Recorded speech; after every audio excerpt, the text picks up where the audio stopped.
The following is a presentation of the Shining Wizards Network, broadcasting live in high-definition video and available on all podcasting and streaming platforms.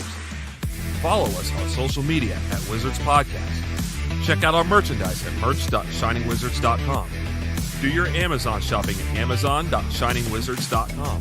And become a Patreon supporter at patreon.com/wizardspodcast. And now, it's time for the Shining Wizards.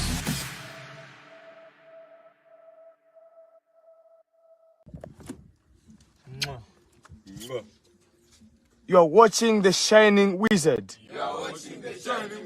Wrestling Podcast. Mwah.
And you are tuned in live to episode 722, the final episode of 2024 of the Shining Wizards Wrestling Podcast. We got somebody joining us tonight. He was here, now he's gone, but he'll be back to carry on. We got a full house of wizards, so let's get into the fun and shenanigans with some wrestling talk. Talk about wrestling. Listen, I'm not getting texts, I'm not getting videos. I don't know what the fuck I'm doing anymore, but this is your Dr. Donk. The double T. And some Kevin. Brundo. KJG. Charlie Baltimore's joining us tonight, no? Oh, Chuck Coates, man. Chuck Coates. Sorry, I forgot his name. I was distracted by that gorgeous hat that handsome Kevin's wearing, representing Old Hickory, Tennessee right there. Oh, thank you, Tony. It's not the Chode Hunter hat that fucking Double T thought it was. Yeah, Double T, Mr. Baseball over there. I figured you'd know. Well, his fucking head looks like a fucking baseball. I don't even know what it is. That's what $15 gets you. 20, buddy, 20. Oh, you tipped him a 5-ski? No. Wait, he charges 20 buckets? 20 buckets. Yeah. 20 ducats now? Okay, so there's a story. 20 buckets. There's Jesus. a story. Of course there is. So I wasn't Lovely haircut. Couldn't go back to sports club because the girl fucking butchered the head. But she put her titties on your neck. Yeah, but she didn't cut my fucking hair. But if you were going back for that, she could have did that for you. No, she That's didn't. worth $15. Right, the $15, little man. Put that shit in my hand. So I go, and they're busy. My guy is doing his thing, so I was like, "Fuck it, whatever. Just give me Put whoever's his ready. nuts on somebody else's neck. Whoever's ready." Giving Roman war helmets over there by jeans. So, my friend, you like my friend? so I think this is partly my fault. So the guy says, "What do you want?" And I say, 1 on the side, 2 on the top. A fucking haircut. Your nuts. His nuts went on your head then. One on the side. He's like, brother, what do you want? And I'm like, 1 on the sides, 2 on the top. So he does the sides, 1, right? Great. So I got kind of like almost like a haircut, right? I think, okay, here we go. Almost. He takes the fucking razor and goes right down the middle. And the other guy goes, he starts saying, and he's like, and then he's like, brother. And I'm like, yeah, what's up? He's like, you good with that? I'm like, yeah, whatever, man. I don't give a shit. You know, it's pretty bad when the person cutting your hair is like, whoa, wait.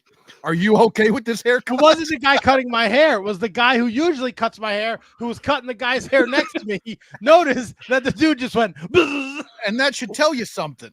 What's he gonna do? Put it back? You fucking avoided sports clips for this. Yeah, I was like, no harm, no foul. Look, man, I look fucking great. I didn't come home and have my wife have to finish shaving the back of my neck. He did a great job. It's gonna fucking grow back. I don't give a shit. I wear a hat all the time anyway. Thought I was looking at fucking John Moxley for a minute. Maybe I am fucking feeling the John Moxley. What, Dick Slice the the Boozer? back of that head. So, how you guys doing? I thought you called him Dick the Boozer. I did. Yeah, Cornette came up with that as the new nickname for John Moxley, and it's fucking hysterical. Beautiful. How was everyone's Christmas? It's holly and jolly, my man. I got myself the wife bought me a new microphone, testing it out tonight. That's why it looks like I have a big black thing in my face. As opposed to? Brendo, I saw you got some new equipment. Yeah, I haven't set it up yet, though. I failed. All right, way to be proactive. What are you building a tree Busy, house? busy week. All right. Busy Well, it's hard for weekend. him to get electric into the fucking bathroom where he is. All right, HK, how about you? Good, man. Good. Wife and I, we went up north there. So What, to the yard? you motherfuckers, never been in Minnesota before, and all of a sudden you're like, "Hey, isn't that your backyard?" No, it's not my fucking backyard. Could have fooled me. Yeah, it all looks the same, bro. It's all trees and snow. Woods and snow. Yeah.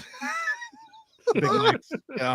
No, it was great though. We had a great time. Yeah, you went home to the Shire, huh? Yep. Or the Shire. One or the More other. more low hanging fruit. It's the way Matt likes it. That's it. I know he does. It's all JJB, how was your hanging on his Christmas? neck.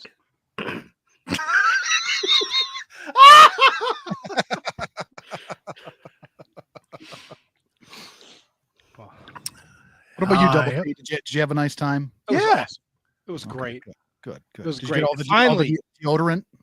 Oh my god, I got a ton of deodorant. Good. How long does it Deodorant. last you, by the way? Ton of Till body he wash. dies. Ton of shampoo.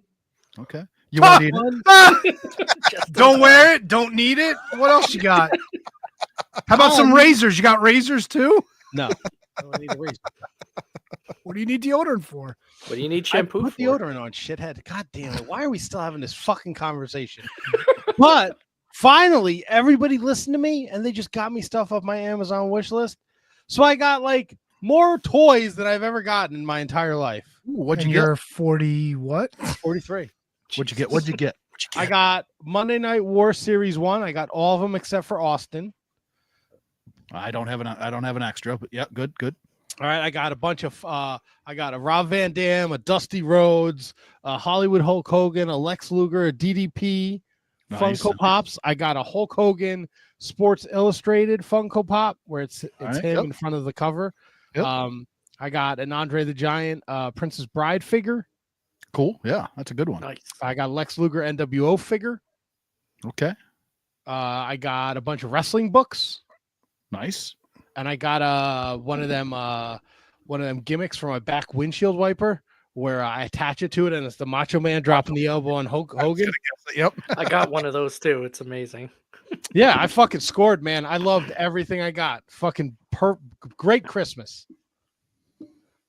Good. You guys got any wrestling related gifts?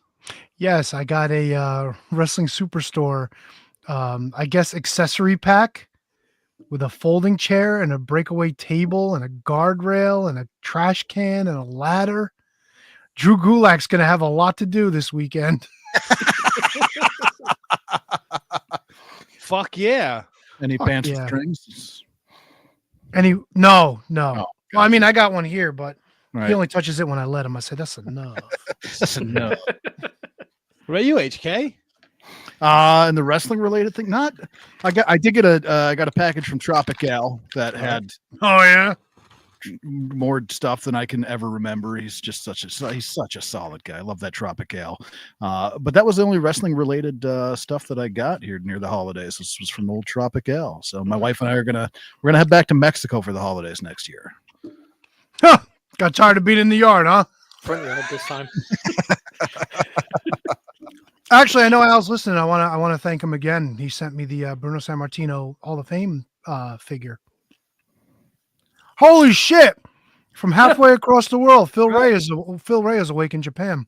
Yeah. I saw some of the stuff he posted on Instagram. He was making the rounds with Rob and his brother.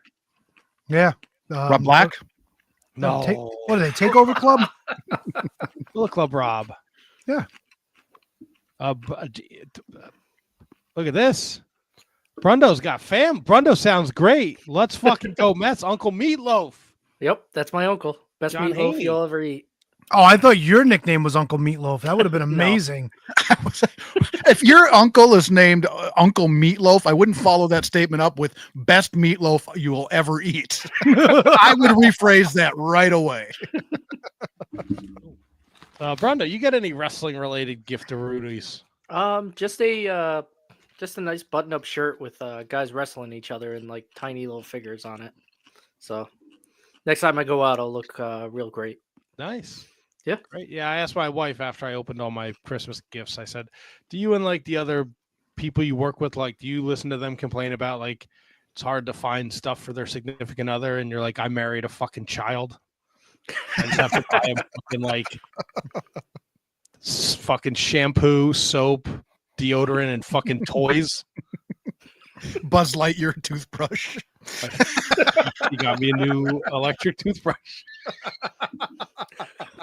She's married a fucking mongoloid. That's her Wait, problem. you really have a fucking Buzz Lightyear toothbrush? No, I don't really have a fucking Buzz Lightyear toothbrush. I don't She know did with buy- you. No, but she did buy me a new electrical toothbrush. Oh yeah, Oh yeah, He called it Buzz Lightyear. he uses both ends. yeah. Stick up my ass. That's how he scrubs the floors. Scooting like a dog. Holy shit balls! KJG, how was your Christmas?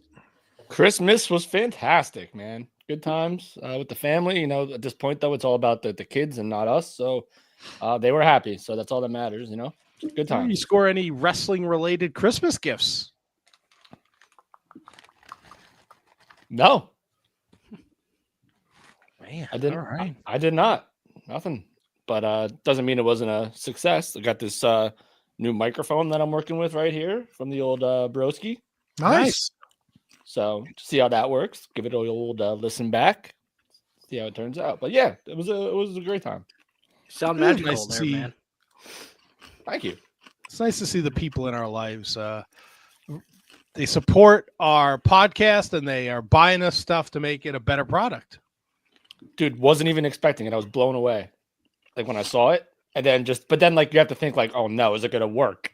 Like, is it gonna be compatible with what we have to like set up? Like not knowing too much about the technology of it all. But looks like I tested it earlier today and seems like it's working pretty well. Yeah, you sound great. Yeah. Yeah, you do. You sound great. You look very festive with the Christmas tree behind you. Very nice. Yeah, I got a little real estate to work with tonight. So I moved out of a studio basement up into studio Christmas. All right, now, Nice. how long does Studio Christmas last? This will probably be the only time. Huh? Well, we got Chuck Coase joining us shortly. We have a fun, exciting episode that we're going to close out 2024 with. We are going to talk about Tony's fantastic homework. I'm going to lay down some homework. We are going to pick our 2025 death pool, if that's what we're calling it. Yeah, why not? And we're gonna do some wrestling talk. Big week. We got a big weekend of wrestling, boys. We got Wrestle Kingdom on Saturday, Wrestle Dynasty on Sunday. Wait, we're Don't picking tell both? that to anybody on the commentary desk at AEW because they don't know what the fuck is going on. If you watched Worlds End, Jesus Christ. I heard that. So they didn't comment. mention. Did they not mention Wrestle Kingdom, or did they just confuse what matches were for which show? They confused what matches were for which show. Tony Schiavone said, I can't wait to see when Kenny Omega is in ring shape, forgetting that he has a match in a week on an AEW program. And I will say this: I'm not gonna pick nits about World's End because I loved it. But when Tony Schiavone was like, "You don't want to spend too much time out of the ring in that main event, you get counted out," and then he's like, "Wait, is that right?" And then he had to get corrected by Dude, he was off on Saturday, Tony Schiavone. I watched so much wrestling this weekend, and none of it was AEW. It was fucking fantastic. You missed out, man. No, I didn't. I watched that fucking match that I gave everybody for homework. Must have watched another 20 times this weekend. Can't get enough of that match. Great match. I watched some more fucking wrestling superstars. I watched some more fucking Pretty Boy Larry Sharp. I got to see fucking Balboa again, whatever the fuck his name was. Tony, let me ask you, because I sent you something. Don't tell me you didn't fucking get either a couple weeks ago. It's like yeah, I know. I got to look into it. I forget what it is, but yeah, it's like a wrestling network, and it has like all the Savoldi stuff on it and the Pafo IWC stuff on it. And it's like you can get the whole catalog if you use this code for like $37 for the year. Yeah, that ain't bad at all. Is that IWTV? Independent? No, it's Italian wrestling television. Yeah, the Baba the Boopy channel. Oh, man. That tickled me. It's what the fuck is it called? God damn it! The Ultimate Classic Wrestling Network. Yeah, I remember you had sent that to me. That I definitely saw in the text. Yeah, it's Pafo and Savoldi, ICW, IWCCW, Global, USWA Dallas, Bob Luce's Monsters of the Mat, SAPW, Wild West Wrestling, Dennis Carluzzo's NWA New Jersey, and more. That NWA New Jersey is probably really good shit because Dennis Carluzzo was bringing in Jim Cornette and a lot of the old NWA guys at that point. Yeah, so I don't know. I thought it was something you would like to check out since you're more of a. Yeah, I'm getting past all the Jim Norton stuff I sent you from last week too. Oh yes. But so KJG, you enjoyed all of World's End, like every single match.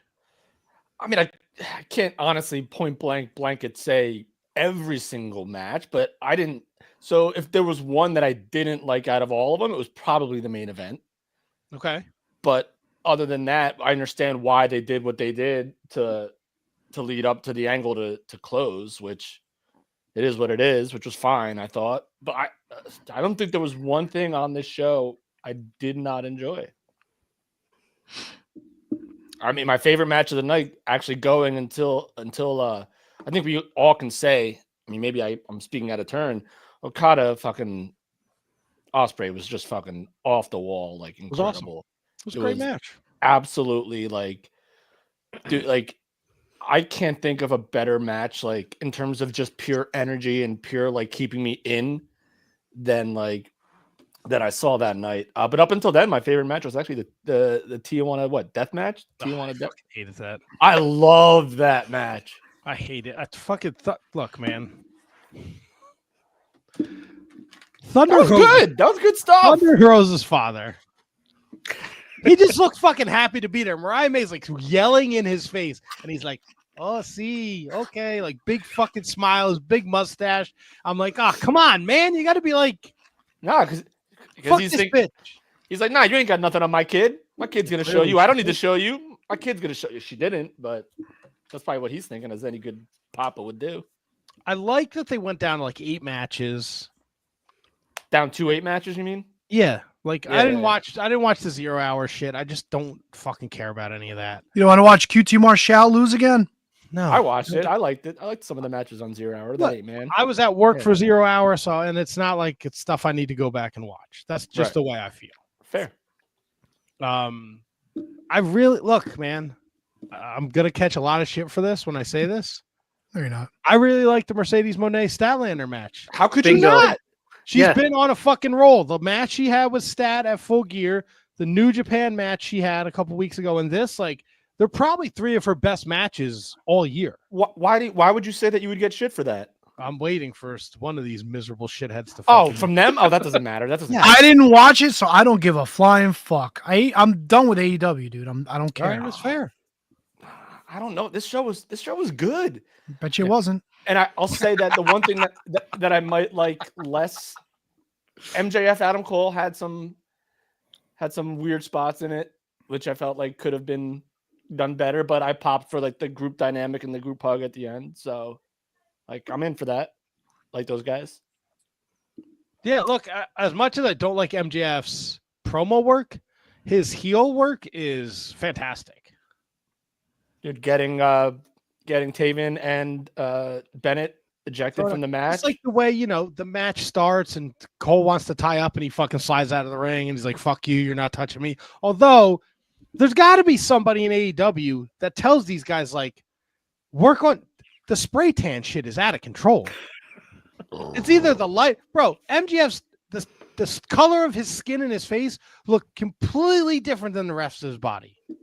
He's Jewish, though. That's how it goes. No? I mean, if you're gonna get a spray tan, do the whole fucking thing or fix the lights or something. Maybe spray a little less. Yeah. Or just fucking go to a tanning bed like a normal human being. Hire Cardona. He's banged up for a little This is bit, what I don't understand. This is another thing, though. Like, these motherfuckers are making God money hand over fist over there. They're wrestling like once a week. You would think in those other 6 fucking days, they would take an hour and just go to the fucking tanning salon. Like, your body is your fucking life. Put some effort into it. And for God's sakes, fucking Adam Cole needs to fucking do a couple more push-ups and sit-ups, for God's sakes. Maybe less time on his video game channel. And stop crying over the fucking dentist, too. Oh, you leave that boy alone. Oh, fuck him, too. He got his heart broken. Oh, good for him. Haven't we all? Suck it up. God. Get a tan and get the fucking ring shape. Douche nozzle. You got 17 friends. You couldn't beat MJF? Go fuck yourself. You're the fucking face and you couldn't beat MJF with 6 of your friends. Fuck out of here. Well, Cry back to fucking Pittsburgh, you douche. They got ejected from the match. Good. They should have ejected fucking Adam Cole on the way out, too. Here's my only problem. The ending, right, of the main event, right? We got fucking Claudio, Wheeler Yuta, Marina Shafir eats a fucking Blade Runner. It's not all shit. Whatever. Rated FTR comes out. Great. It's great. Adam Cole's back. That's Oh, cool. yeah. Great. Wait, Adam Cole's back. Adam Copeland, whatever. I just want to, I'm going to call him Edge. Okay. Just, That's fine. Might as well. I came out to Edge's music, didn't he? yes. He's had that since he showed up. So he Edge's comes music, back. man. They fucking run off the Death Riders. He takes a piece of the chair. He's fucking choking. I know. I saw this tweet and I can't wait to talk to you about it. He's choking Moxley out. And FTR is standing next to him with chairs. And they just let Claudio pull him out. Nobody swings a chair. Nobody makes an effort to stop it. It was just a fucking fart in church. This big moment where somebody's finally going to give John Moxley and the Death Riders their comeuppance. And you're just standing there with a fucking chair like a jabroni. He reached his hand right past your feet, and then you pulled him out, and nobody did a thing. What do you want him to do? Kill the guys? Swing the fucking chair. Do something. Make an effort. Make it look real. Maybe they got their pound of flesh and we're like, all right, that's enough. That's enough. That's enough. enough. Do not watch That's Tony's enough. homework. There's never enough. That's enough. I like that, Tony. Thank you. There's Maybe they're just never like, enough. listen, they beat the shit out of the guys. Like, I'm not short of killing them. Like, let them. We're done. We're good. It's like in a hockey fight. Like you both, like you're beating the shit out of each other. All of a sudden, you're like, this is pro wrestling.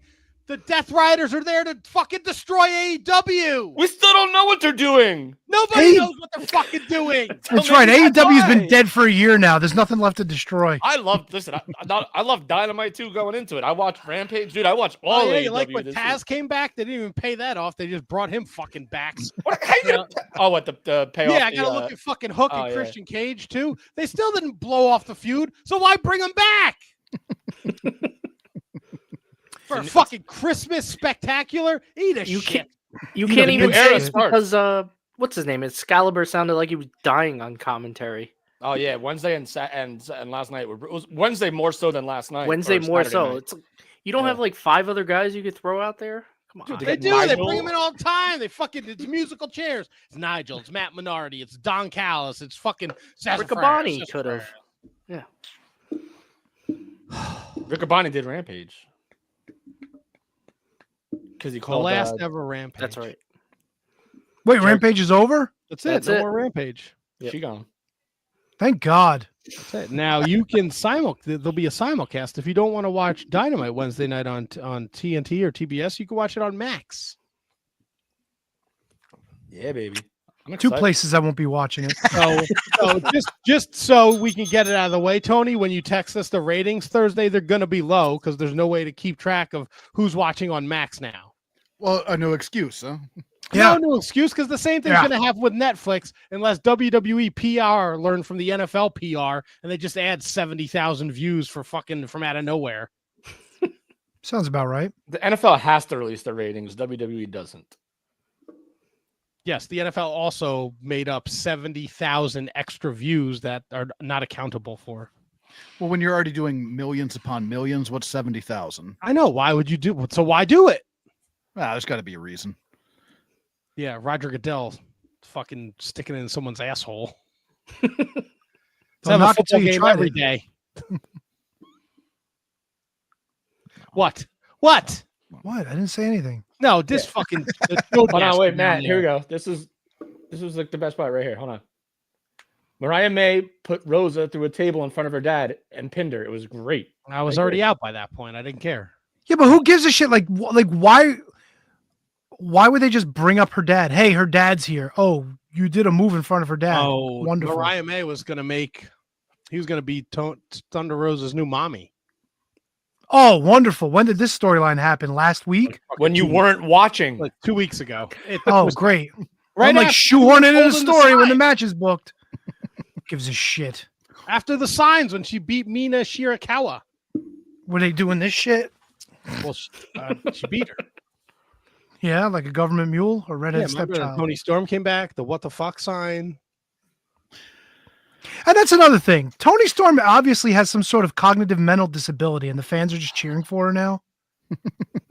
She's a great rookie. She's got a concussion. She has mental problems, and people are just yesing her along. Like, Amnesia.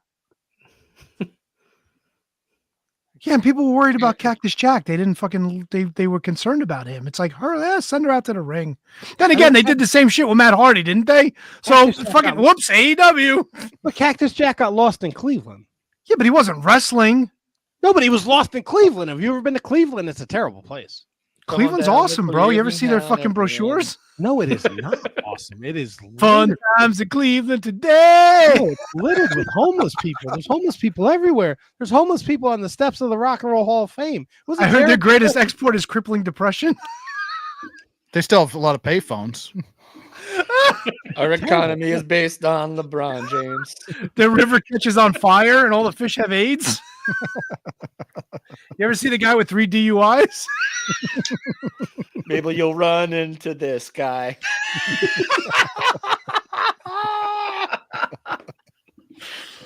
Oh my god, that's good shit. I don't know. I enjoyed most of World's End. I gotta don't ask you know. guys because I didn't watch it, but I do have a question regarding the ending of the event because obviously Edge comes back and it's a big thing. Double T, you've expressed your displeasure with the whole pulling him out and all that shit.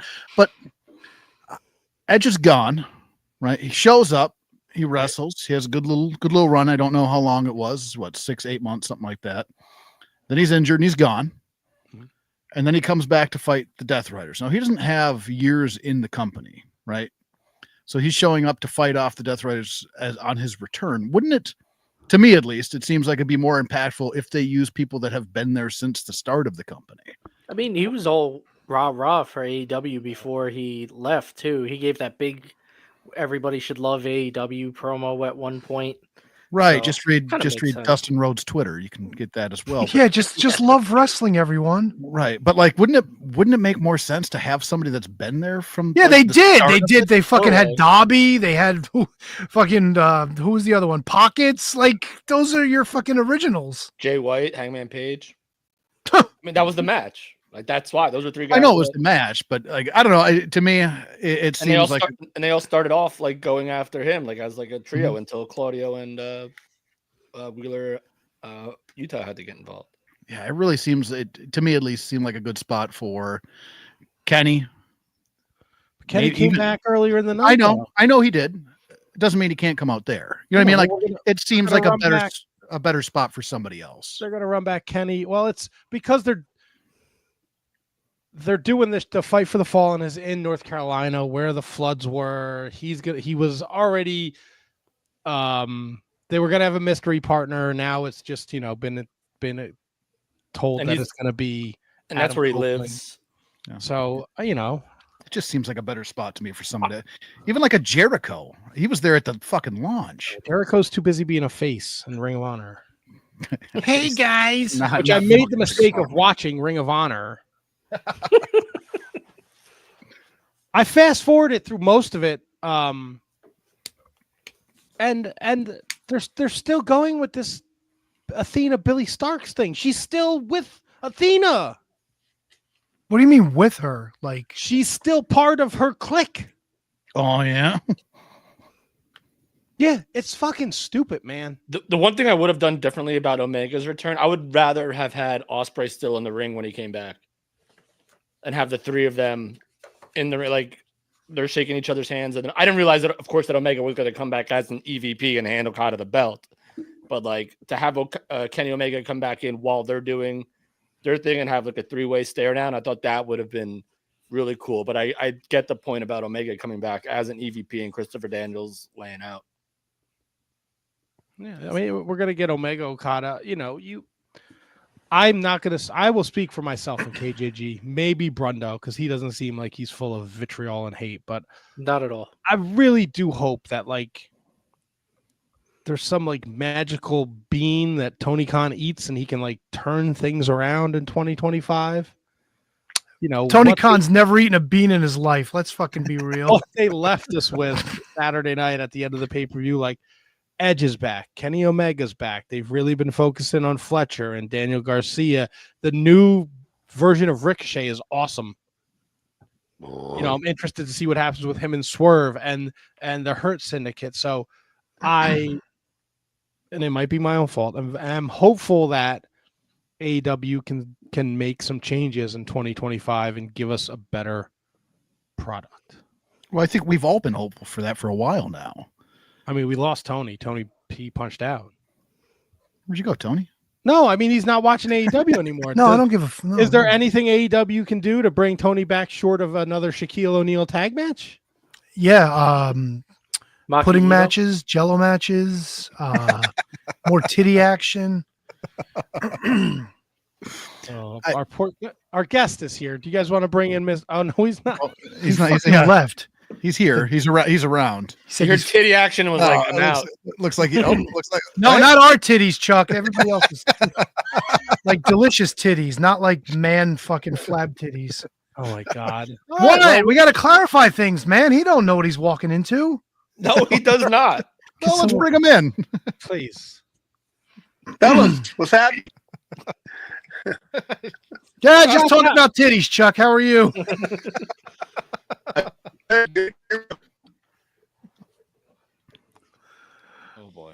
Oh boy, we got bad connection. Oh no. What happened? Did we lose Chuck already? You guys No, hear me? Chuck's here.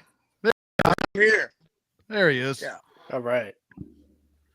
Now, can you hear Chuck, me? how are you? Yes, Yeah, we we can hear got you. you. You hear us? Perfect. Doing well. Just hanging out tonight, North Carolina here, and enjoying the show so far. Wow. You had the you were a little earlier, and you kind of got a taste of what you were walking into. I'm surprised you came back. I'm still a mark, I guess. I had to listen to the show, and little Green there chiming in early, but I was like, I think he said 7:30. Let me text him real quick. So.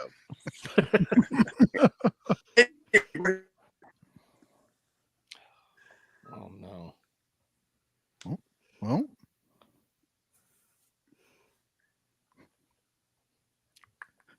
Chuck, can you hear me? Yes, I hear you fine. I hope you can there hear you me. go. Okay, good. So, if you guys aren't familiar with Chuck Coates, he's a professional wrestler. He did a lot That's of stuff back in the day, and he spent a little time in WCW and WWF. And I was super excited because you were in a match with Sting where our favorite guy, the Black Scorpion, he made an appearance over the PA system. Can you take us through that match and that whole situation? Yeah, they told me with Sting that night. That was our first out of 4. They said he's gonna start his stuff. Everything's going well, and then Black Scorpion's gonna be. He had been doing that for a few weeks, and he told me just, once that.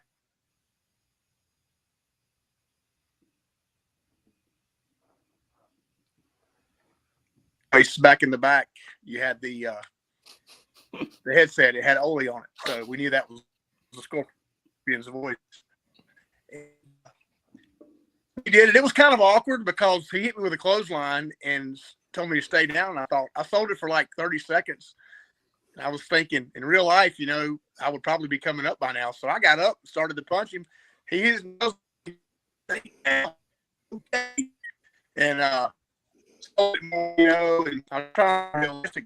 He made the Scorpion and went home in Anderson, South Carolina, and we're good. It's kind of, you're Chuck, we're having a really hard time hearing you, Chuck. You keep going in and out. I don't think your connection is great. Okay.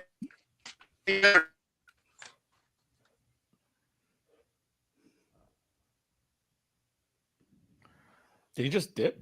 We lost the Chucker. He's probably trying to figure out his connection. Sometimes, he dipped. Oh man! I put my hand upon your hip. When I Chuck's dip, you connection dip, was we rough. dip. Let me send Chuck a message. Yeah, see if you can figure it out. I mean, we could always get him in later, and if not, we'll figure something out. Kind of wanted to hear about that story too, by the way. No, yeah, of course. absolutely. It's Chuck's. If you look at like his history, he's been in the ring with like Bad News Brown to Kurt Angle to Steve Austin. Like, Yeah, he has. Elegante. The Juicer. He worked the Juicer. Like Conan in 1990. yes, like his cage match is absolutely fascinating. So Yeah. I hope he can get that figured out because there's he's like a rabbit hole unto himself. I was gonna say, like, why do you think that? Like, he never was. He just like you're like. I guess this is a question for him.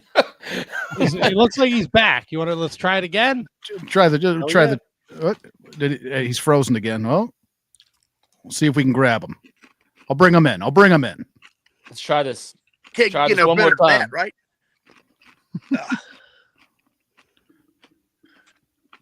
Chuck, are you back with us? We good? Yeah, I think.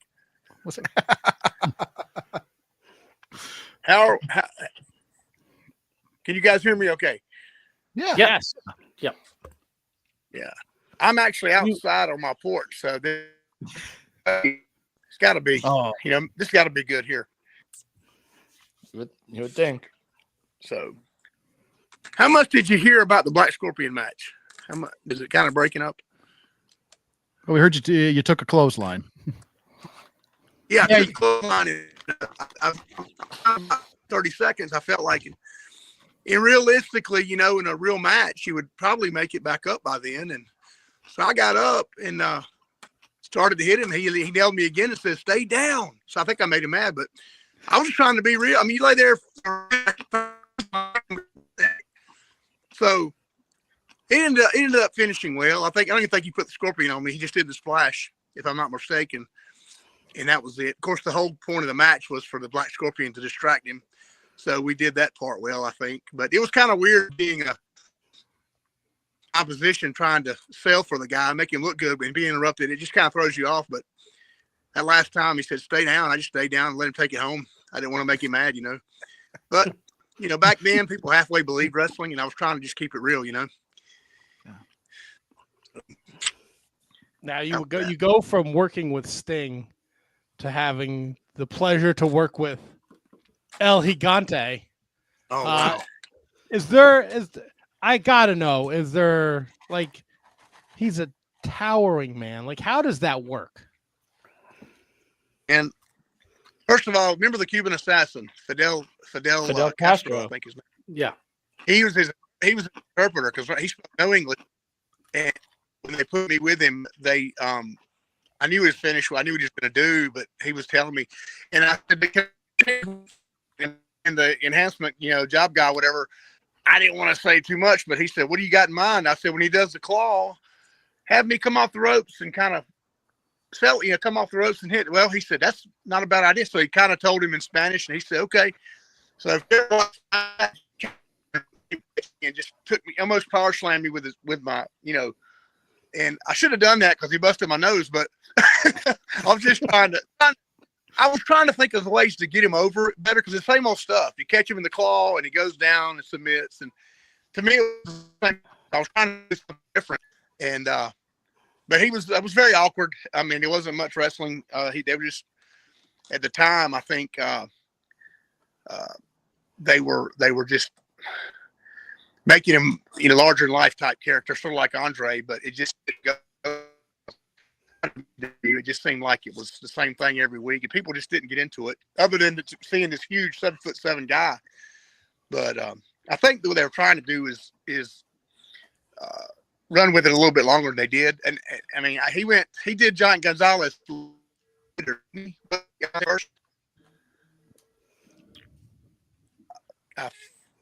did the WWF run afterwards. Am I right? Yep. Yes. Yeah, when he wore the suit. So Vince took him, and it is what it is. He got over because he was so large, but he never could quite get the wrestling part, I don't think. And which that size, I mean, even Andre he could move him a little bit, but Elegante had a couple of moves, and that was it. And he did the same. You have to work with the ones that you're asked to work with, and try to make them look good as you can. That was my part, and that's all I could do with him. Now, when you worked, obviously, 80s WWE, working Bad News, stuff like that, and then almost 10 years later, you're going back and you're doing shots to work, Kurt Angle and Christian is there. I mean, how was that? I mean, after an absence of that time to come back and work with those guys. The Christian match wasn't me. They messed up and put my name. Okay. The Christian match, if you look at the match, it's not me. It's a guy with a mustache named Drew Alfnick. He was a good friend of mine, but they just messed up our names. Were you there? Yeah, I was there that night, and back then, it was taped. It wasn't live, so they added all the extras in later, and so they just somehow got it mixed up. But that wasn't actually me. That night, I think it was. I think I wrestled. Because they did Velocity, they did. I can't remember the order. They did 3 shows in one night. We started at 7, and they would do back-to-back tapings, and then have a main event for the people. And usually it was Hogan and somebody. But that's what I actually do. He still ribs me about that to this day. I was like, I had nothing to do with it. So. You worked the juicer, and that's a guy that I just recently kind of came a little bit more aware of. What was that experience like? He was Art Bar. He was I'm gonna tell you a funny story. You remember Alan Iron Eagle? Yeah. Okay, he put me with him, and he's finished. They were trying to build him as the Indian, and the finish was the Indian Deathlock. I want you to know something. He didn't know how to do it, and so I'm laying down in the back in the floor right there in the locker room. They asked everyone, like Luger and Steiners, and even asked Ric Flair, "Do you know how to do the Indian Deathlock?" I've never done it. I don't know. Juicer was the only one that knew how to do it, and so he showed him how to lock it. Yeah, and Ric Flair himself didn't even know how to apply it. He knew how to sell it, and but yeah, in Georgia, and he was good wrestler. I mean, he's a little snug, but I mean, we're used to it. We take that with. I had Bobby Eaton too, so on the other end of the stick, it was outstanding. So you take the good with the bad, and just keep on doing it. I had a good run with WCW, about 2.5, 3 years, so off and on. I was, that favorite time of my wrestling career was during the times of WCW. Can you take us through what it's like to be a quote unquote enhancement talent in wrestling. Like, what does that entail? Like, what do you have to go through? When do you have to check your ego at the door? And all, what goes into being that good hand as an enhancement guy? Well, here's the thing. Do you remember Nelson Royal? And I went to the wrestling school in 1987, and we were trained by the best. I mean, Nelson was well known down here in the Carolinas, and he had a good name. So if he sent you somewhere, that's what Vince used him to bring in the that was going to get a good group of guys who would do their job right, literally do their job right. But it was 23 of us, and my first run was in back in '89, and we just, there was 23 of us. If you remember some of the WCW, well, actually, Nelson, David Isley, Gene Ligon, and then we had some guys that were just starting out like me, and we go up there and just wait for your name to be called, and they'd sign up and put you on the board if you were working that night. If not, they'd pay you anyway. But my first ever TV match, and it was a lot of emotions going on. You're nervous, you're anxious, you're excited. My second match ever in the wrestling ring was the Haku and Andre the Giant. So you can only imagine what a 23-year-old kid would think. Keep your name up there with, yeah. And my tag team partner was Paul Roma, so he wasn't a slouch neither. So I had no question who was going to do the job that night, right? And so, yeah. That was how I got. I'd like to share this story with you. When Andre Haku got with me, and I watched wrestling. Really, I knew everything. I knew the finishes. I knew how, I just about could go out there and do the finish for everybody because I was such a fan.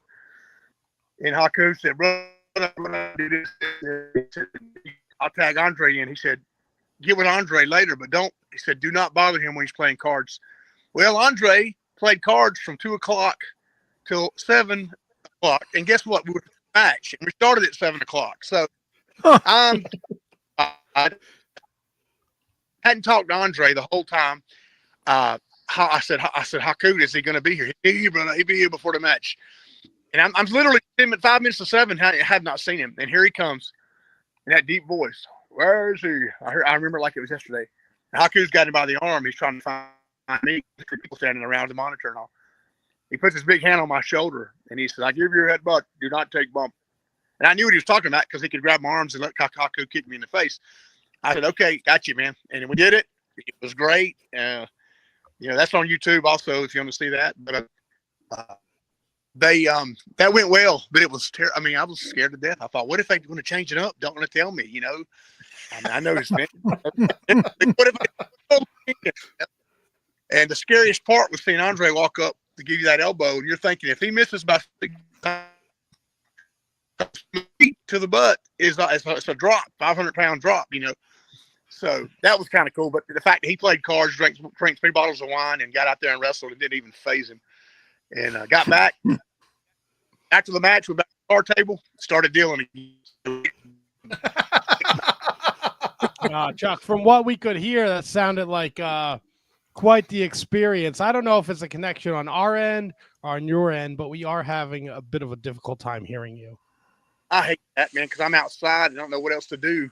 I'm literally we could always try and run this back at a later date and time. I don't know if we've been having a lot of issues with this Streamyard lately, so it might be something on our end that's just fucking everything up. Well, maybe we can do a different location next time. Maybe I can do it. I mean, I don't mind doing this and not working. We would love to have you back. We didn't even scratch the surface. We didn't talk about Omega. I had questions about Bo James and the Puerto Rico. Yeah. Puerto Rico. Yeah. Yeah. There's so much more we'd like to cover with you. Maybe we could reach out and try and reschedule and get a better location and figure out what's going on our end so we don't have these issues, because the stories you have are amazing from what we could tell with the Andre story and the Sting story. I mean, we could probably talk to you all night.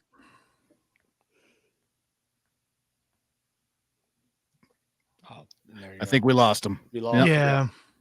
That's unfortunate. That's a bummer, man. I was getting into the stories too. That Haku story is awesome. He gone. Dude, he Yeah, worked like one of like the we're gonna last have to reschedule WCW him. shows. Yeah, he worked. I think it was Max. Was he works Hale? wasn't it? Hale. Yeah. Yes. That's on YouTube. I watched it. Yeah. I watched the match he was talking about with Haku and Andre. And he Also, is, Alan Eagle. Just so you guys, that's Joe Gomez. Yeah. For He's those a- out there who did, maybe they didn't know. Everyone loves I'm a- Joe Gomez. That's a love to guy have- that I would. I'd That's the love guy- to have him on here. Dude, everyone raves about how good of a dude Joe Gomez is, and doesn't he run like a couple of establishments down in Florida, like strip clubs? he might. I don't know. He might. I haven't been to one of those strip clubs, my man. No, I'm not a strip club guy either, but I just think that's what he does. You guys are a bunch of fucking liars. So I- he's, I've been to one strip club my entire life. me One. too. All right. Oh, good for you guys. Why don't you hold hands? How many All times right. is that one strip club? One time. Let's look at homie one time. All right, So- all right. Hold on, wait a second. Are we talking? Oh, here we go. All right. For clarification, sir. So I used to be a Point- delivery point- guy, Oh boy. and the gentleman's establishment would order food, so I would go there, but they weren't, naked. They were just dancing. Naked. You were eating at a strip club, dude? No, I was delivering food. to Oh, the- could you imagine like crotch dander falling on your fucking cheese steak? Dude, they have buffets at strip Tell me clubs when all the to time, stop. I've heard. They do have.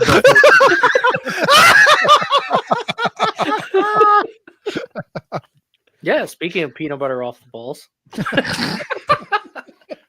So the Chuck Coates, I actually came across him in a WCW group that I'm in, and he posts a lot of fascinating stuff, pictures of himself with talent, stuff like that. That's how we kind of came across him, and like I say, just going down his cage match and finding some more of his stuff. Like the guy could go. He's a talented guy, and like I say, his cage match is a rabbit hole in itself. So I really hope that we can work something out to get him back on. Yeah, and that's he kind of why I definitely brought up wants that question that we couldn't get answered. Was what goes through your mind as you're basically brought in to make these other guys have a good match? Like, what are your expectations from that? Are you hoping to? Obviously, you're hoping to get signed, but is that a realistic expectation for you, or are you just happy with just being brought in and paid for the match that you worked? Well, and like he said, he had about a almost 3-year run in WCW, Right. and he was just as good as anybody else that that was in that mid level at that time. So yeah, he was a good worker. I like what I've found on him. So I really do hope, and like I say, working Andre in your second match, like that's crazy. That's just crazy. So I really do hope we're able to figure out how to get him back and at a later date with a better connection, because I think he's got some great stories to tell.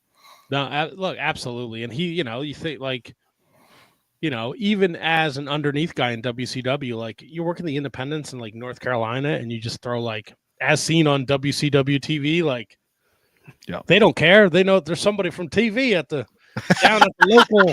Jesus. I would love to down hear. at the Armory. We're gonna go see Chuck Coates. Italian Stallion was advertising him, WCW superstar Chuck Coates. Bro, he was not only did he wrestle as Chuck Coates, but then he did a gimmick where he was a German stormtrooper. He was German stormtrooper number 2 in Puerto Rico. Yeah. Jeez, that's Yikes. those are there. There's stories there.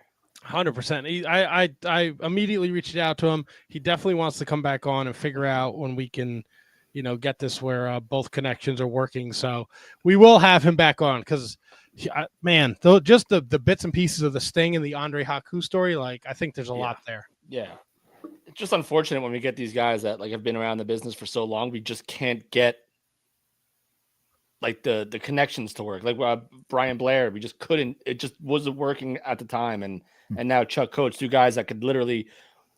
Brian Blair has a book, but these guys could probably write like 4 books. Like, so that's always a bummer. So we'll get them back.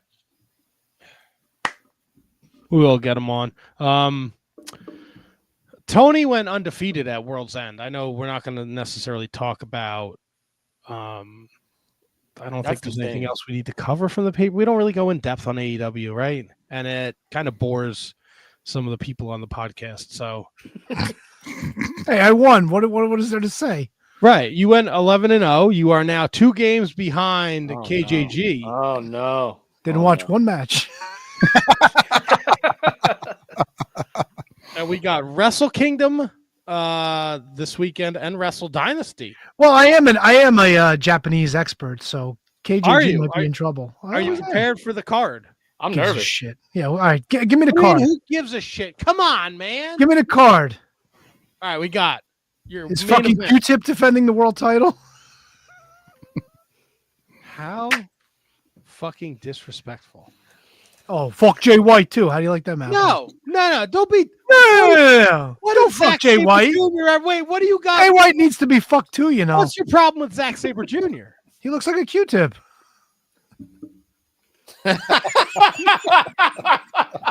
Just don't encourage him.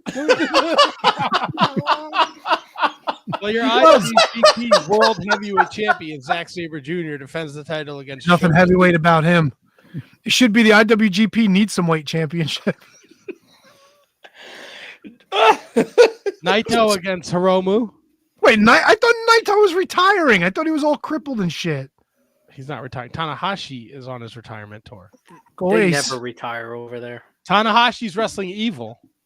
Because everything is evil. All right, Tony, no one to quit. You had a great line. Global champion David Finlay defends the title against Yota Tsuji.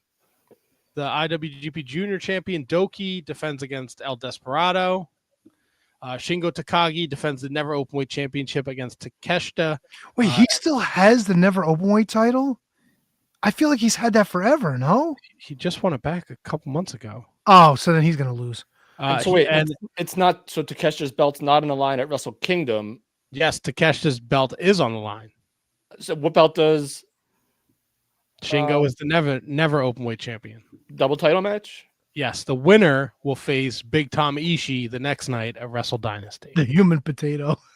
4-way for the New Japan World TV title as the champion Ren Narita defends against Jeff Cobb, Oiwa, and El Fantasmo. There's a women's match. The IWGP Women's Champion Mayu Iwatani defends against Azumi. It's AZM, but it says you say Azumi. That's her stupid name.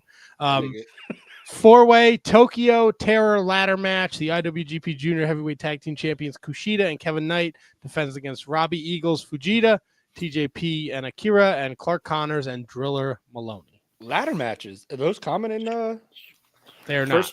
First one in the Tokyo Dome. That's wow. Yeah, in the dome. They've had maybe 2 or 3 others. Did they not do Tanahashi Kenta at Wrestle Kingdom? Oh, no, it wasn't a ladder match. They used the ladder. Oh, okay. And aren't their ladders like stupid? Probably. Yeah, they go sideways.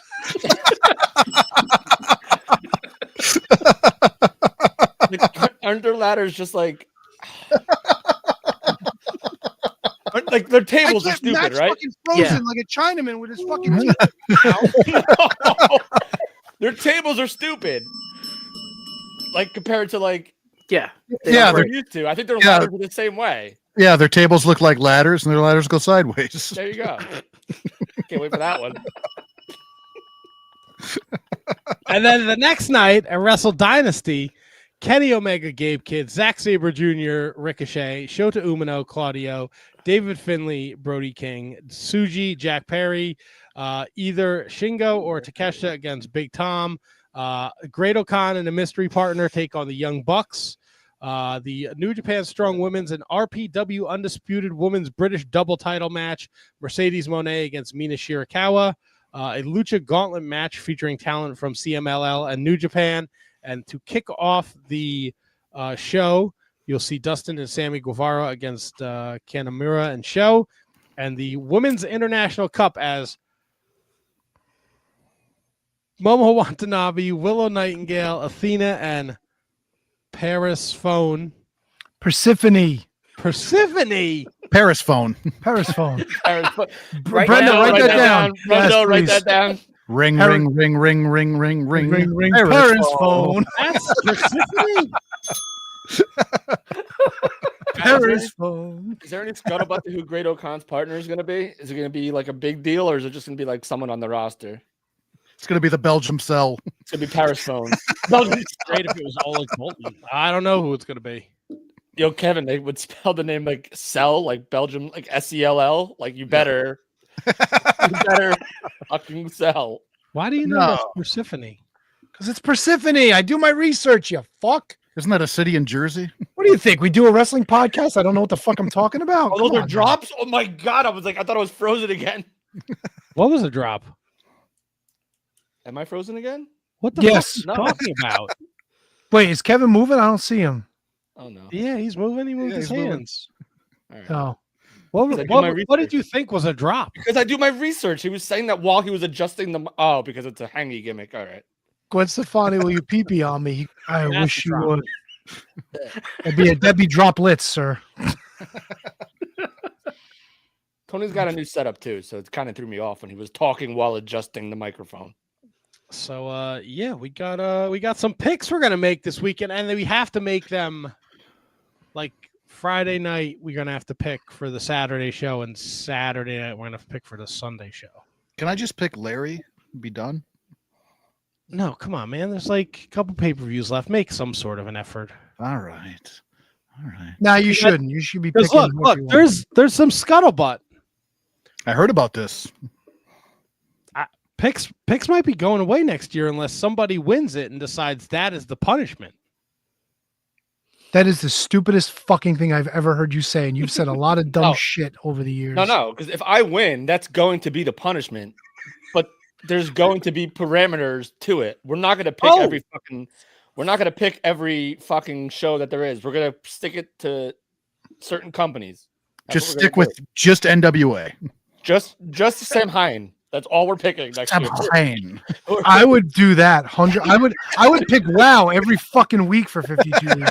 There's a very good chance you're going to beat me. Very good chance. Whoa. I mean, I don't know, man. he went undefeated at a show he doesn't even watch. Like, Yeah, but it was Okada, bro. I mean, what are you gonna do? dangerous. That's dangerous. Sam Hine. Some wine. Sam Hine. We got a little clarity on the Kevin Owens Cody Rhodes situation. It's going to be a ladder match at the Rumble. Cody Rhodes. That's all I got. No, That's it's it. just so confusing. Not like because your shirt's black and the microphone's black, and I can't see you talking into anything. So it's just really You don't see my mouth moving? Like seriously? not on that Cody Rhodes thing. He moved from the basement to the living room, so he's even further from the screen. No, I'm actually closer. Get those eyes checked. I don't know what's going on. Yeah, you might be calling Persephone Paris face or whatever the fuck I called it. Paris phone. The Paris phone. God, I'm such a fucking dummy. It's like the fucking. It's like the bat phone for like New Japan women. So yeah, what do we got? We got the big Raw next week. Just We a almost is going to be in Pro Wrestling Noah. There we go.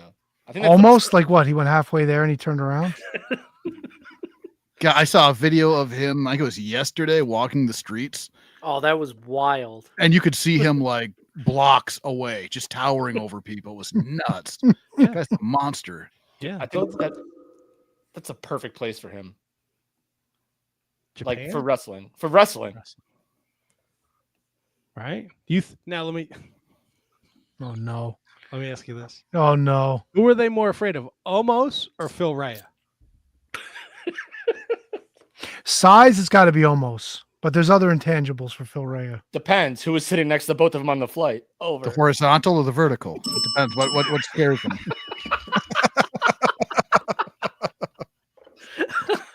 Oh God! Even halfway across the world, Phil can't escape us. I'm happy for Phil. I'm hoping he's having a fucking grand time over there. It looks You know like what? he's living thrilled, life. and he was posting on IG, and I'm not gonna lie, a little jealous. I will one day get to Japan. I don't even care if it's during Wrestle Kingdom. I just want to go get some fucking vending machine panties. I want to take my wife on one of them girlfriend experiences. What are you talking about? You don't think You need a hobby, bro. You need to pick more pay-per-views. You'd have less time to fucking pull clips. you love? First of all, the fans love the clips. You guys love the clips. Of course they do. I just wish that you would have found a better clip for me to fucking play this week. Next week there's going to be a clip of you saying, "I just want to buy panties out of a vending machine." Yeah, but people have known this. Yeah. I was also happy. I think it was Bauer in the Discord. He had a calendar and congratulated me on making it 1 year without shitting my pants. But like They love us. You say stuff like this. She can bring my balls together under her chin. Better Well, than the back of your neck. They were going through separation anxiety. They needed Well, to be stick brought it up my together. ass and call me Charlie. And nobody has yet. Nobody taken me up on Fucking that. as we go. Do you prefer to gobble knobs? It's a hand job kind of night, isn't it? No one's forcing you to say these things. It's always a hand job kind of night. What are we talking about here? It's like saying the sky's blue. So yeah, we got homework we got to do. We got the Deadpool. I guess we should bring this up before we go to commercial break though. And it is unfortunate news. We got the news the other day that Jack Stane passed away. And he joined us as a guest. I want to say it was during the pandemic too. He was a guest on the show and he was fucking awesome. So it's such a, what do we find out the day after Christmas? Such a heartbreaker, man. Yeah. Yeah. I didn't realize that he had a heart attack back in November, and apparently, like that was like everything went downhill from there. That's rough. A heart attack at that age, that's rough. Yeah, Yeah, man. It's a bummer. That was like one of the most fun interviews because he like shed some light on like his run in TNA when he was a partner with Crimson, and about how like he wasn't an actual like military guy, but he had so much respect for the military that like he didn't want to do the gimmick, but he still did it anyway because that's how much respect he had for the armed forces. So yeah, that was a good talk. He was a good dude. So yeah. Yeah, and he had a good storyline with Crimson and NWA a few years ago. Yeah. I'm thinking about it. I miss watching like the old NWA. I miss watching MLW when MLW was hot. There's so much right now that I have no interest in it. Why don't we give it maybe that'll be my homework next time we watch the latest NWA. Well, I was just going to ask Tony, when was the last time you watched any of those things though? I mean, I follow from afar, but I don't watch any of it. Like I'm paying attention that Knox and Murdoch are the tag champs. I know that Kenzie is still the women's champ. I know Tom Latimer's running. There's some new guy who's like the TV champ now. Not the TV. Yeah, Mims is like it's not the United States title. What's the other national champion? He's hooked up with Black Keys. Yeah. So they're doing some good stuff there. I don't know, man. I think Brian Idol got hurt actually, I think. Yeah, he's not Mercurio anymore. He's back to being Brian Idol. Yeah. So here are your NWA champions. Tom Lattimore, your heavyweight champion. Your women's TV champion is Big Mama. All right. Let's see, do I know anything about Big Mama? Nope, she's just Big Mama. All right. Good for her. Your women's tag team champions are the It Girls, Ella Envy and Miss Star. Yeah, that I knew. Yeah. Your women's champion is Kenzie Page. Your TV champion is Carson Bartholomew Drake. That's right. He beat what's her name? Maxie Impaler, I think. Yes, thank you. You mentioned Knox and Murdoch's your tag champions. Your junior heavyweight champion, Alex Taylor. Your U.S. champions, the Country Gentlemen, AJ Kazana and KC Kazana. Mims is your national heavyweight champion, and Jeremiah Plunkett is your NWA Mid-American heavyweight champion. Oh, I forgot they brought that belt in. Yeah. Yeah, well, there's a fucking 1,000 of them, so. Yeah, I was going to say, talk about a lot of titles with only one TV show. Not to mention, they are associated with a lot of guys that work for them who have their own promotions. So there are a lot of little promotions now under the NWA banner because, my good friend Billy is trying to bring it back to, be like an independent or an organization of independence, kind of like the NWA used to be structured. Billy. Yeah. All right. He's still my buddy. All right. Well, I think you should get back. I think you should watch another episode of NWA. Power. Yeah, I think you give it a try. Tuesday night, 6:05, right? They're replaying I think they just finished replaying Samhain or one of those. No, don't. Samhain. Like that's what they're showing on like. I'm pretty the sure whenever I read the results for Power, it's like, oh, Samhain Part 4 or something like that. Oh, why would you do that? Because he watches wrestling, bro. Just enjoy wrestling. Oh yeah, look at this. The last NWA Power that aired was October 26, 2024. Samhain 2 Part 4. Oh, this was this year's Samhain. The Heavenly Butterflies. Yeah, that's kind of. Remember when the Brothers of Funstruction were there? Are the Heavenly Butterflies like a female take on the Heavenly Bodies? It's Fabo, Andre, and Tony Donati. Oh, never mind. I'm gonna say no, KJJ. Yeah, it's a Donati male like version that. of the Heavenly They Bodies. wrestled the Temple. Oh, motherfucker. The Temple of Dumb. And then you ask me why I don't watch NWA anymore. Beastman and Stone Rockwell. Come on. Wait, Beastman? Is that what you said? Yes. Ah! I don't know if it's that Beastman. Oh, this Beastman's been around since 2007. Maybe it is that Beastman. He is an independent wrestling superstar. He was in MLW in 2023. He lost to fucking Micro Man. Of course he did. I think I know which guy this is. Oh God. Well, it's not Skeletor, it's Beastman. Right. Beastman. Oh, and then he also wrestles as Beastman Husk. Yeah. When he teams up with the other Beastman. Beastman Corn. Fucking Yeah. boo. Which one gets eaten the long way? The Japanese one. HK, you watch MLW, don't you? From time to time, yeah. I used to be a lot more interested in it than I am now. But yeah, I used to dabble in some MLW. Why'd you stop watching? Because he likes pussy. Next week's drop. Isolate that, asshole. No, it's just it was on. It might even still be on Access now that I think about it. But when it was on Access, I always record it and watch it back. I paid attention. I liked what they were doing. But this is way back in like the Teddy Hart era of MLW. I always make time to watch Battle Riot. I love that event. But that's the only one that I really make sure that I go out of my way to watch. Yeah, as a matter of fact, I remember watching that this year. Yeah, we watched it at the It's fun. request of Handsome Kevin. Fun. You and me have two completely different definitions of fun. And Alex Kane defended something against AJ Francis, didn't he? Yep. They had the King of the Chair match or Yep. whatever. Savio Vega was there. Teddy Long and Mark Henry were out. Yeah. Playa, you done us proud, playa. Holla, holla, holla, holla, holla. Wow. This does not look like a great show. Yeah, and EJ and Duca found his way to Ring of Honor. Yes. So there you go. And now he's a heel. So Tony, I'll give you a shiny nickel if you could tell me what Dabo Kato is being called in MLW. Oh, I just read this. I know this too. Dabo Kane. No. Kano Dabo. No. Debo. Cocaine. Baba Thunder. Yeah. I fucking looking at the Kevins. Neither one of you knew that. Knock it off. Nah, you're right. Baba Thunder. Baba Thunder. Who's he managed by? Baba Booey? Oh no, he's managed by JT Tony Lightning. Storm. oh, what the fuck? Tim Storm. What's my tag team?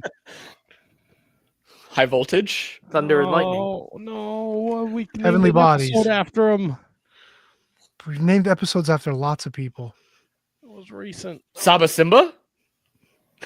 That's Tony Atlas. We never named an episode after Saba Simba. Well, we should. The Bob Bob Momo Banana. Oh.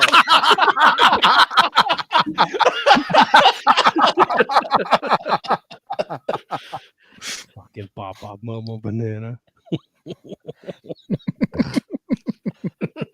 Oh, God damn it, that tickles me. Bob Momo Banana. We're gonna come back. We're gonna talk Tony's homework. He gave us a butte. I'm gonna assign some homework, and then we are going to do our picks for the 2025 Shining Wizards Death Pool. Tony will explain the rules and regulation. Yeah. Hey, KJG, before we do that, hit me up with that old 1, 2, 3 one more time for 2024. Ooh, 2024. 3, 2, 1. Back after this. We would like to thank each and every one of you for tuning in every week to listen to the Shining Wizards. Here are some other ways in which you can support the show. If you shop on Amazon, visit amazon.shiningwizards.com and shop the way you always do. You'll pay the same low prices, and a portion of your purchase will help support the show. If you'd like to buy a Shining Wizards t-shirt, visit merch.shiningwizards.com to visit our pro wrestling tee store, and select from over a dozen great designs.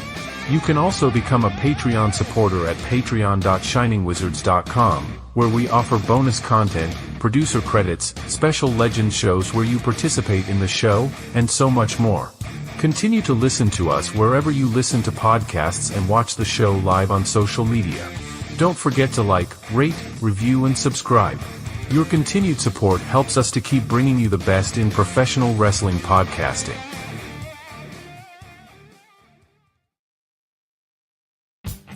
It's time for your weekly lineup of shows on the Shining Wizards Network. On Mondays, it's the latest from Gorilla Brain, featuring the year of Duke and Rowe, covering a year's worth of classic wrestling, and the Tots Pod, introducing the world to wrestling action figure collecting.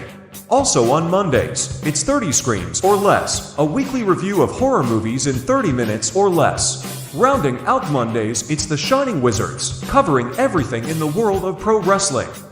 On Wednesdays, it's the Mark Order Podcast, keeping you up to date on everything AEW. On Fridays, it's Horns Up, as Radioactive Metal brings you everything in the world of heavy metal music. And on Saturdays, it's the ROH Revelry, covering everything in the history of Ring of Honor. The Shining Wizards Network is also the home to other great shows, like Bread Club, bringing you the latest from New Japan Pro Wrestling. The Brocast, your watch-along from Down Under, featuring the greatest wrestling matches in history. Turnbuckle throwbacks, paying homage to the greatest shows in the history of pro wrestling. Wrestling Night in Canada, a focus on wrestling with a north-of-the-border spin.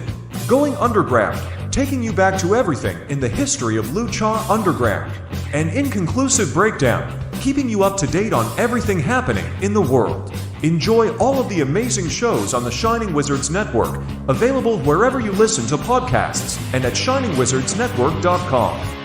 It's the Shining Wizards Network. Entertainment here. Hey, we're back. Oh, we are. We are Hi, back. everybody. We're back. We're back and better than ever. You guys have any big New Year's Eve plans? Yeah, I'm working and I'm fucking staying home. All right. I'm Huzzah. gonna go out with a couple friends. Oh, you're going to go out into the world. Well, we're gonna go to dinner and then we're gonna go over to my buddy's place, hang out a All little right. bit. Maybe Gonna watch maybe, a little Samhain. maybe crack a pinata. Really? Yeah. Like What a do you real fellas pinata? stuff? What do you stuff a pinata with out there in the Midwest? Well, that's the funny thing. We discussed this yesterday when my buddy was over because it was actually my wife's suggestion to get a pinata because she could. My buddy goes, "Yeah, we can play some games," and Molly, like she was waiting for it, goes, "I'll bring a pinata."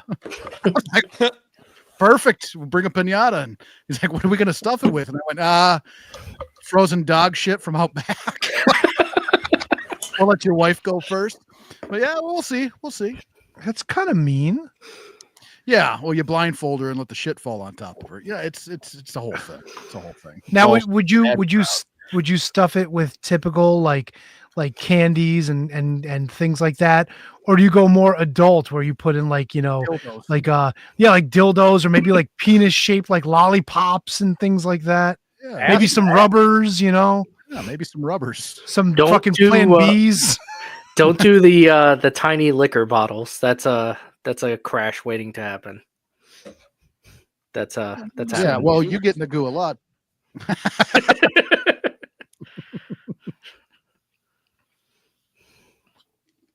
Pinata, huh? Yeah, why not? All right. Brenda, what about you? I'm going to my one of my best friend's house up in the Wanacue area. Oh. Have spend a little time up there, have fun. You gonna hang out with the Jackson Whites over there at the reservoir? Maybe. No, don't do that. They're creepy. KGG? For New Year's, probably just go up to my brother's and hang out for a little bit, put the girls to bed, and we play like the fake ball drop so they don't actually stay up till the ball drop. We play the fake one. You play last year's? Yeah. So I didn't I'll realize they had a fake ball drop. Is that like the what was it, the Yule log channel? It's every time Matt goes to the fucking haircutters. Happy New Year, my friend. I love that you said hair cutters and not barber. Whatever. Column A, column B. Oh my God, there's so many drops in that last minute and a half. Fake ball drop. Oh yeah. Well, it's time for our homework. Tony was kind enough to assign us some homework to watch last week. ShiningWizardsNetwork.com. Is that still a thing? Yeah, of course it is. Okay, I don't know. It might not be soon, but yeah, it is right now. All right. So Tony, what did you give us for homework? I gave everyone the greatest, what I feel is the greatest cage match of all time. This is from July 12th, 1986. Madison Square Garden is the location. We had adorable Adrian Adonis teaming up with the Intercontinental Champion, Randy Macho Man Savage, who is pretty new yet into his reign at this point, taking on the former Intercontinental Champion, Tito Santana, and wrestling's one and only living legend, Bruno Sammartino, inside the steel cage. And if you go, no, not that living legend. Sorry, bro. I know he's still with us, but no, Larry is not involved in this. So technically, he would be the only living legend.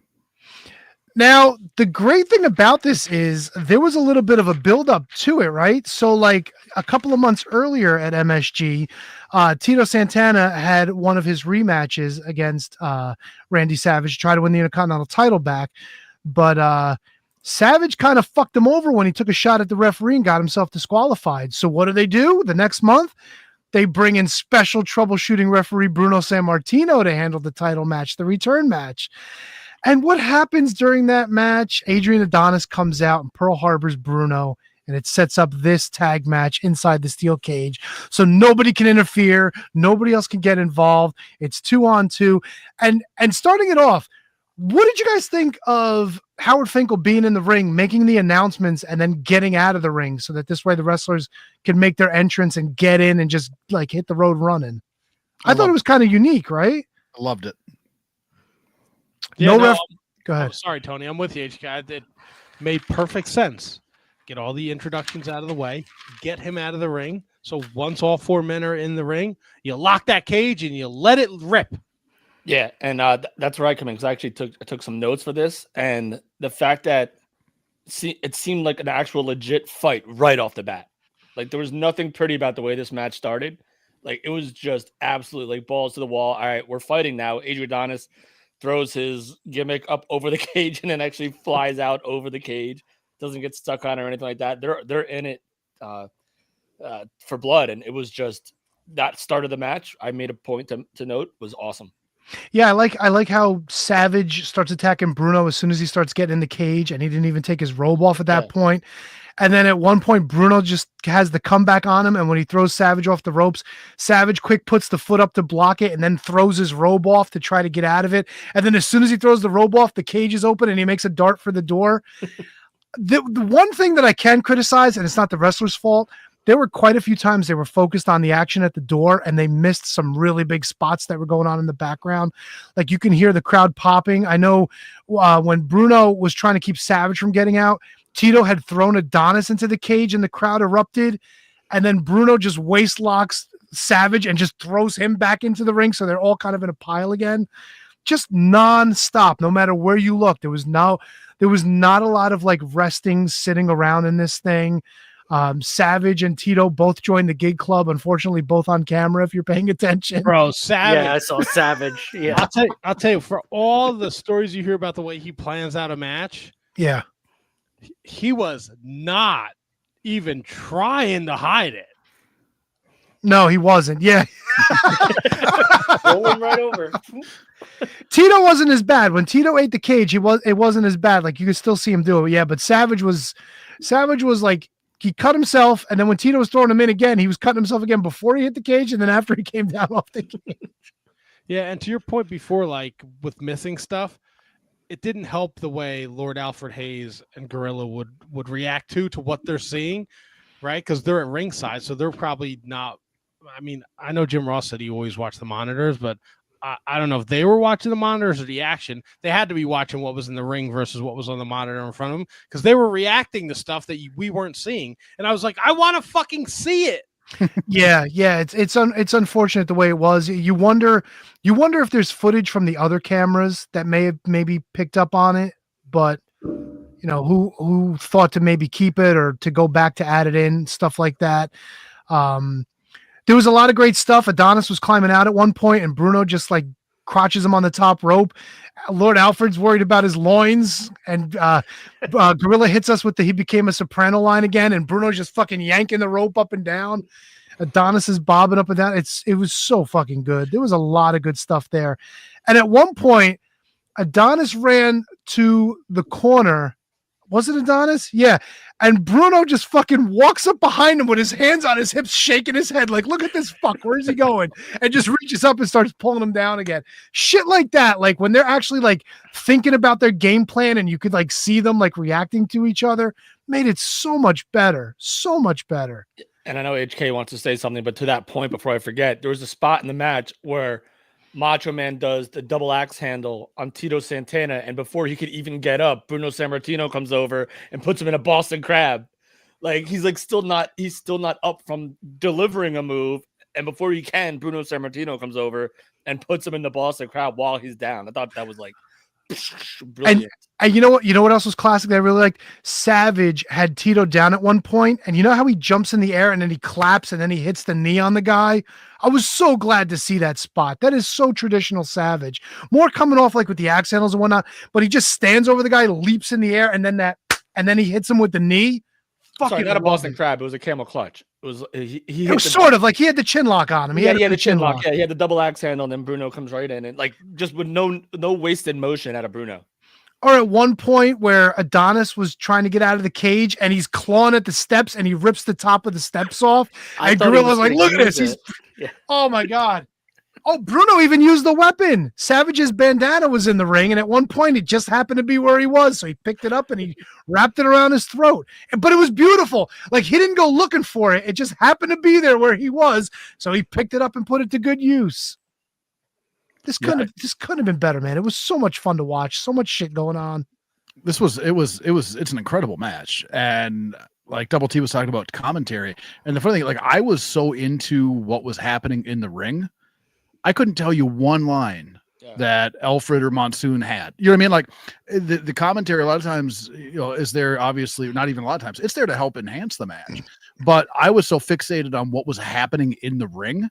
I commentator might as well not have been there for me. It was so entertaining, and the chicken shit side of the heels, I love. Like so many opportunities for them just dashing to the door, dashing to the cage. Like, this is the cage match that I love. This is no referee in the cage.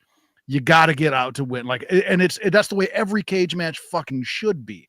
And like I said, just that I love the dynamic of the heels in this match, and obviously the on the opposite side of it, the faces did great work. Like this is one of the best cage matches I've sat down and watched in a long time.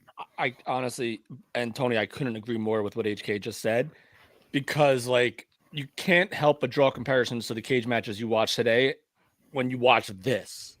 Like there is nothing the same about this cage match, and like the referee's in the ring, you wait for the bell, you get in, and then you fight and you wrestle, and such and such happens. This felt like an actual legit street fight. And Tony, maybe you can answer this. How many tag team cage matches had there been in this era? Yeah, to that point, I'm not sure. To that point, I'd have to look at it. But like you guys both touched on, like it felt like a fight. Like at one point, Savage throws Tito into the cage. And when he runs for the door, Bruno falls on top of him and gets him in a front face lock to keep him from moving. And in the background, Adonis just takes Santana's face and he's just back and forth, like non-fucking stop. Like, if you're watching that shit, you can't help but get queasy. Like, oh my God, he's fucking him up. And the other thing that would happen too is like there would be somebody would catch, one of the other guys going for the exit, and then his taking partner immediately checked where the other guy was to make sure it made so much fucking sense. Like the entire match, it flowed beautifully. And you could tell everybody in there knew exactly what they were doing. Like, you got him, I got to go check on him. There was urgency in the match. There was a lot of urgency, which made it feel that much more important and that much more of a fight. Because if I'm in a fight and you got this guy, hell yeah, I'm looking for the other motherfucker to check where he's at. Especially in a cage match, you should be doing that. Yeah, and not only that too, but like Savage would like get a shot or two in on Bruno. Bruno would be staggered, turn to his left, see Tito on top of Adonis, and just give Tito a shot and knock Tito off of him. So there was that constant like looking out for each other, even though everybody's trying to get out. Adonis going to the fucking top. Did you expect that at all? No. They're watching him go up the cage, and you would think like he's going out, but no, he just fucking dives off. I thought he caught Bruno at first, but then they kind of played it off that he didn't because it looked pretty fucking close on the angle. Yeah, something like he might have caught his leg or something like that. Yeah, like Lord Alfred was really trying to clean things up, and he's all over his words too. Like Tito was gushing blood every fucking time he saw Tito. And they made it a point, which I think led to the finish, is like it doesn't have to be simultaneous. Like they both don't have to leave the cage at the same time to win, but that's kind of what happened at the end, which not to fast forward, but like Bruno just being like, all right, I see Tito on top, he's about to go over, and then he's like, fuck it, I'm getting the fuck out of here too. Well, and he just I mean, the finish was actually pretty genius, right? So Tito and Savage are fighting. Adonis has Bruno down low. Yeah. Tito hits Savage off. Savage lands on, knocks Adonis over. And then Bruno shit cans Savage back into the cage. And at that point, Tito's halfway over. Bruno fucking points for the door. The crowd comes up on their feet. And they both fucking get out. It was perfect. Yeah, and they made it a point, too, to say that the door can only be opened by request. So you got to ask him to open the door, Bruno looks so freaking good in this too. You would never believe he was like 20 years older than these guys or however much. And that's the he funny didn't look out of place at one point. And that's the funny thing. They kept saying, like, even at the beginning, like they were talking about Bruno being the weak link because he was the older guy, but he was in there hanging. Dude, when he fucking threw Savage in the corner and Savage went over and he was almost in the tree of woe and the crowd goes nuts and Bruno just fucking starts laying the kicks into his stomach. Dude, they were going crazy for everything Bruno and Tito were doing, man. It was nuts. Yeah. The crowd was on fire for this match. Yeah, no, it's the perfect example of less is more. And it was only about 10, 11 minutes in the ring. It wasn't that long of a match. Just under a smidge under 10 minutes, because it was presented in a real fight. I love the way Adonis was trying to escape. Like, he wasn't trying to go through the ropes. He was trying to jump over. Oh, he's diving over Bruno and Savage that one time. Savage is trying to get out. He's fucking jumping over the two of them to try to get over him.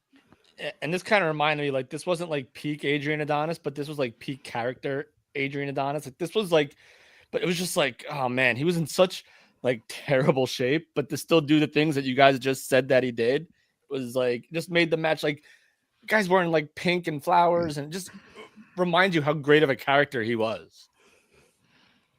Yeah, this was a great bit of homework, Tony. I thoroughly enjoyed it. I'm telling you, and everybody says, "Oh, Tony likes the Brunos with the half-hour headlocks and whatnot." But this is the perfect example, and this was Bruno 5 years after he retired. Like, and Vince still kept asking him to come back to do these shows at the Garden to get involved. He had his feud with Savage later on in the year when Steamboat was quote unquote injured. He had a running feud with the Honky Tonk Man on the house shows when Honky Tonk Man was IC champ. So he was around a lot longer than he wanted to be, just to do the favors for McMahon and plus kind of help his kid get in the business, I guess. But I texted you. I'm like 2 minutes in, and this match fucking rules. Like literally 2, and that's probably an exaggeration. It probably ruled a lot quicker than that. But I'm just like, holy shit. No tables, no chairs, no tools, no thumbtacks, no barbed wire. Not one head. Seriously, like you're laughing, but seriously. Yeah, I get it, but it's a like all those fucking people there believed that it was fucking real too. Like it's a completely different time, man. I loved it. You really? Look, think I'm not saying I didn't real? love it. I thought it was great, but like that doesn't work now. You could probably get away with that now. You get the right people, it'll make it work. I don't know, man. I don't think the people react the way they did. Just from a simple like San Martino kicking Savage, like. Well, but I mean that's the other thing you got to remember. Savage was white hot at this time. Tito was coming off his IC run; he was still hot. Adonis was a thorn in everybody's side, and Bruno was Bruno at the Garden, dude. Like you can't deny that when him and Tito came to the ring, the crowd's up. They're like, we're gonna see a fucking fight. And Bruno's offense is nothing like out of the ordinary in this match. Punches, kicks, throwing guys into the fences, knee lifts. Yeah.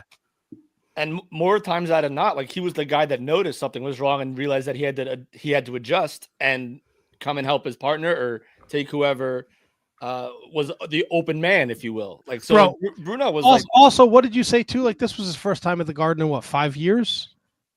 No, he had retired 5 years earlier. I was saying that as like he was supposed to be done like long before matches like this came along. He has not wrestled in the Garden in 5 years. His big return, like of course people are going to be frothing and foaming at the fucking mouth to see him. Well, and plus he also had gotten beat up the month before because Adonis got involved in the title match with Tito. Right. Just a different time. Like that's when these people were seeing it monthly. It wasn't like on TV fucking 8 hours a week, But this match could have been in front of 15 people. It still would have been a fantastic match. It was awesome. Yeah, no, it was great match. I don't think it works today because wrestling fans are stupid. But what's the difference between a match like this than just like what they've been doing on Raw like every week where the fight just doesn't happen in the ring? There's pull apart brawls that just go everywhere. If you if you can find that to the ring in a cage and you just have like, Bronson Reed and Braun Strowman just fucking go at it, or Braun Strowman and so just go at it in the cage, and it still ends up kind of being the same type of dynamic where it's a fight, but it's just in the ring. Like, how is that? I don't see that being that far fetched. Because unfortunately there's a spot where someone goes through the cage and there's some kind of plunder gets involved. Yeah. Like, I just don't think any company is capable of pulling off a match like this. I know we got to move on, but Tony, I want to get your opinion on this. Do you think the mechanics of the match, in terms of the way the cage is structured, everything's kind of loose and the ropes are like loose and everything's kind of just like falling and you don't know what's going to happen, and you're throwing somebody into the cage, and when you throw into somebody in the cage now, there's no chance of it moving because it comes from the freaking ceiling, even though I think this one might have too, actually. No, they set this one up. They wouldn't have that technology at this point. I thought I saw cables, but that could just be me. But like, I feel like that has a lot to do with it. When you see somebody flipping over the ropes into the cage, and the ropes are going like this and that, and bouncing, and when the cage is like wobbling back and forth, that was Hogan's big complaint with the big blue cage at WrestleMania 2, because it didn't fucking move. If you hit that thing, you fucking hit that thing. At least with the chain link fence, with the cyclone fence, when you hit it, it had some fucking give. So like you could, spring with it. It looks like somebody was actually getting thrown into it. Yep. Now it's just like hitting a fucking wall. Yeah, I think that has a lot to do with it. I love the blue cage. I love the blue cage too, but I feel like if you don't like gig yourself, then you're not like, nothing's being sold.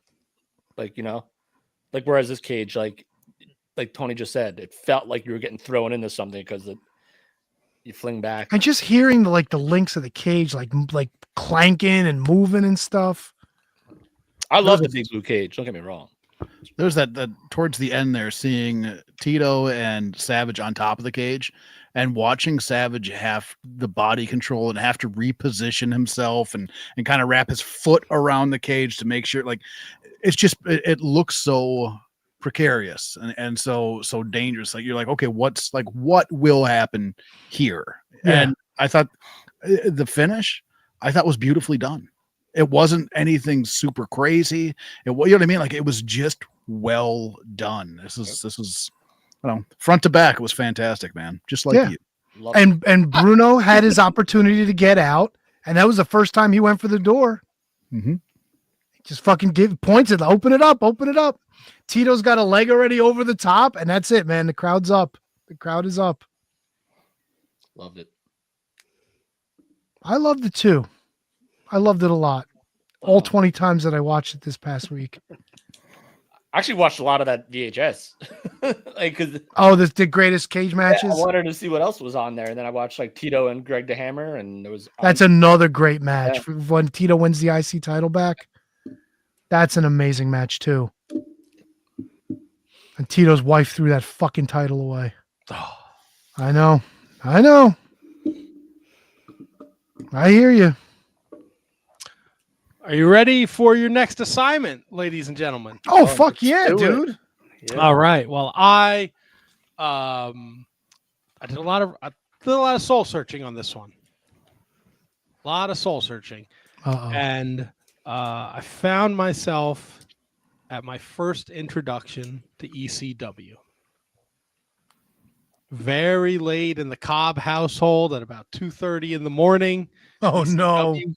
ECW comes on, and the only match I see, the first match I see, is from Heatwave 1996. Chris Jericho defends the ECW World Television title against Shane Douglas, Too Cold Scorpio, Pitbull number man. 2. I might watch this before the show's over. This was my first introduction to this and to ECW, and it is spectacular. That's a great fucking match, dude. Yeah. It's been a long time since I've seen that too. You and me both. So I will send a link to the group. It is not on the network. Although I think you might, if you search it, you can find a link to like WWE.com. But I have a link that I will leave in the description and I will send to you, gentlemen. And with a timestamp so you could watch it accordingly. You know, I used to have a gimmick. Oh, I still have it. Okay. I have a link to all the old ECW shows. It's probably the same link I have, sir. Is it from Billy Billy? Yep.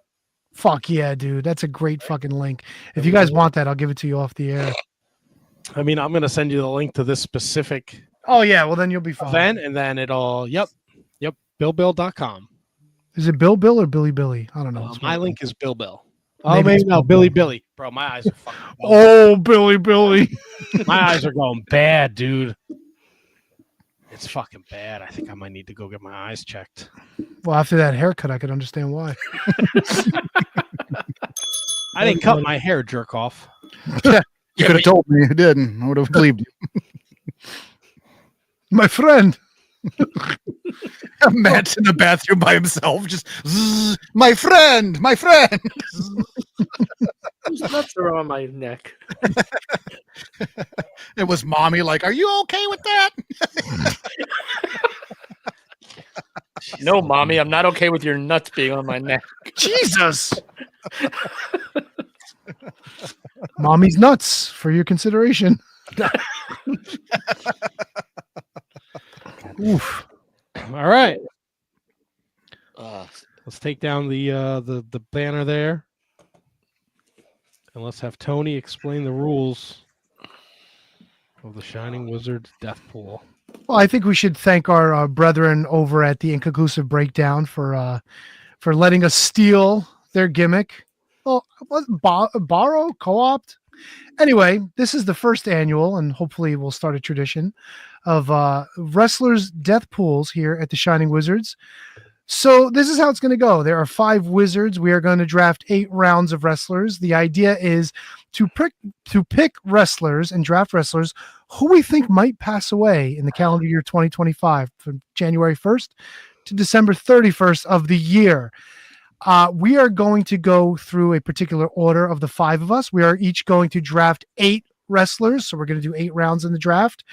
once it's like any other athletic draft, once someone is drafted, no one else can take them. They are considered off the board. So everybody's going to draft 8 wrestlers. If your wrestler passes away in the year 2025, you will earn a point. Most points at the end of the year wins absolutely no prize. However, you will get bragging rights to say that you were able to predict the mortality of more professional wrestlers than your fellow wizards. Do we have any questions before we get started? No, but I would like to say we are not rooting for anyone to die. No, Thank you. Matt, I really wanted you to put that out into the universe because I couldn't live with myself if that wasn't out just there. to be clear, people, we're not. It's just something to keep us entertained, but we're not like rooting. We're not like actively like. No one has a voodoo doll of like, handsome Kevin and in his almond head. They're trying to get him killed or something. Like, there's nothing like that going on. All right, there may be Stuff out one in the wrestler universe. behind Kevin. I'm rooting to die, but Wow. Wow. Starman? And now, Tony, it's not. It could be wrestling personalities, correct? It doesn't. Okay, so yeah, so the limitations are it could be anybody involved in wrestling except for a celebrity. So we're talking about, and I mean, let's be fair, you have to have some sort of name or notoriety in the wrestling business. It's got to be somebody that, okay, yeah, maybe we're familiar with them, like, somebody that wrestles for ECPW currently, maybe not. You know what I'm saying? It's got to be somebody that we can know. Gotcha. Broadcasters, commentators, owners, anybody tangentially involved except for celebrities. So we're not drafting Mr. T's or Lawrence Taylor's or, Snookies or anybody like that. Right? Gotcha. No Donald Trump, no Kid Rock, no Snoop, nobody that's been tangentially no involved. O'Neal, no Mike Tyson. Unfortunately, no Shaquille O'Neal, but yeah, of course. Even though he was in one of the greatest matches in fucking AEW history, we are not going to be drafting Shaquille O'Neal. No Shaq Diesel on anyone's list. Now, we're going to try to keep it moving. So, I mean, I will jot down who everybody picks. So I would just ask somebody to kind of loosely keep a timer so we can keep our picks to 1 minute apiece, because we are picking 40 wrestlers. So it could be a bit time consuming. But other than that, I'm prepared. I got a list. Oh, I got a list too. I know. I'm worried about that. Why? Because I think you did the same homework I did. That's okay. Well, listen, we all got to pick 8 people. So my list will be more than enough to cover everybody and anybody. And I'm also going to try to jot down names if people. Well, I'm going to have a list going, so we want to make sure that we don't overlap and whatnot. I got a list going. I'm going to write everything down right here. Okay, I mean, I have an Excel that's going too, so we could do that. Look at this guy. Does somebody want to run a loose look at the time so that this way we can keep things going? I mean, there's a timer on our screen. Oh, is it? Oh, up there? Fuck, I ain't looking at that shit. I'm looking at my list. I got it. All right. Well, the drawing took place. We randomized it yesterday. Some people got it. Some people didn't. Some people didn't realize it was a video. That's right. Here's the draft order. Handsome Kevin, Brundo, KJG, T-Donk, Double T. Handsome Kevin, You're on the clock. start the Shining Wizards Death Pool draft. I'm taking WWE Hall of Famer Thunderbolt Patterson. Ooh, is he still alive? He is. He's like 82. Oh, that's right. He was at the Hall of Fame, wasn't he? Barely. Really? All right. Thunderbolt Patterson off the board. Start the clock Brundo. now. I am going Steve Mongo McMichael. Ooh, Wow. good pick. Good pick, sir. Perhaps we don't say good pick. It's a great Oh, pick. come on. That's a great. All right, great pick. There you go. Thank you. KJG, the ball is in your corner. I don't need to reset the timer because I am going with the chairman, Vincent Kennedy McMahon. Ooh. I think he's going to live forever. Nope. I am going to go with. Interesting. I'm going to go with former world-class commentator. Give me Bill Mercer. Bill Mercer is 98, people. Yeah, I know. You motherfucker. You look God, how do I say this without sounding like a complete fucking It's ass? the worst idea, but the best idea we've ever had. My only hope for this pick is that he makes it to January 1st. Oh no. Black Bart. Oh, God. I He hate is this. I not hate everything in about great it. health. I like this. These are people that I did not have in consideration. I'm liking this. You guys came correct. I'm very proud of all of you. Yeah. Well, I don't feel good about that one. Shut up. HK number 2, round 2, sir. Oh, we each get 8, correct? Yes. Okay, just want to make sure because I gotta time this right. I'm gonna take William Eady. Oh, nice. Very nice pick. I had him on my short list, dude.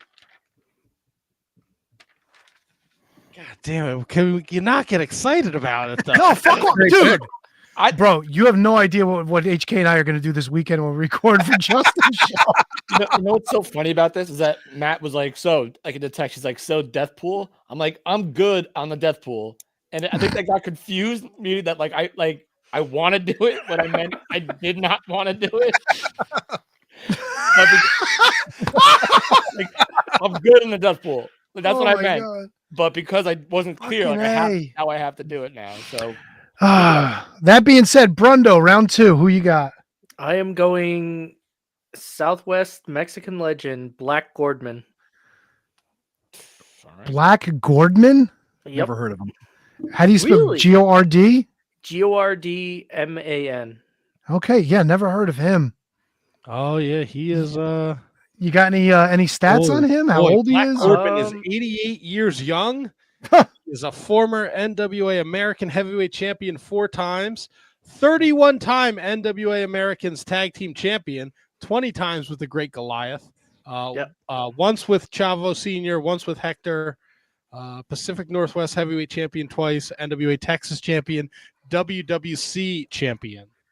Big feud with Freddie Blassie at the end of California there. Oh, all right. Black Gordman. KJG, round 2. Ooh.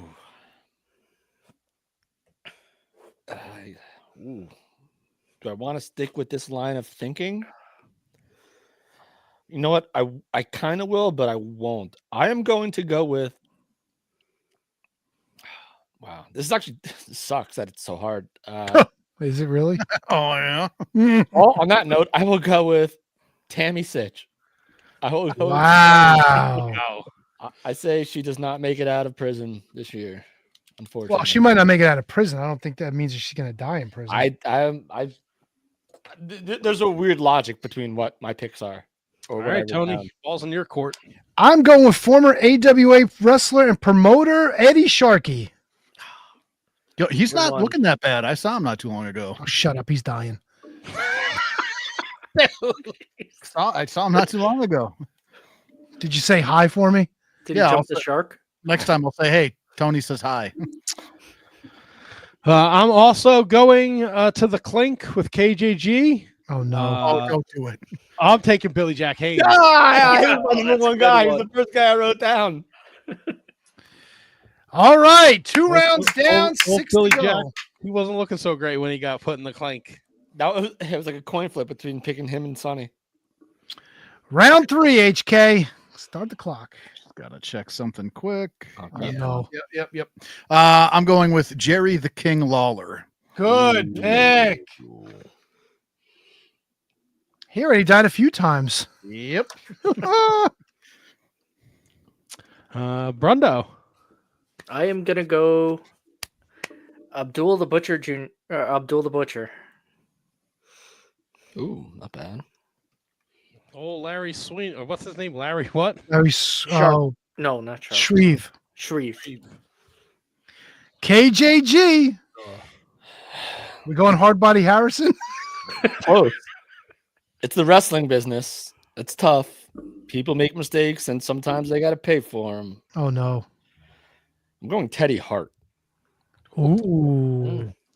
That's wow. I'm impressed there.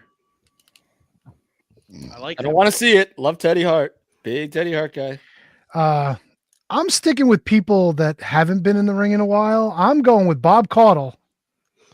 You motherfucker. What do you mean, motherfucker? You could have picked him. You didn't pick him.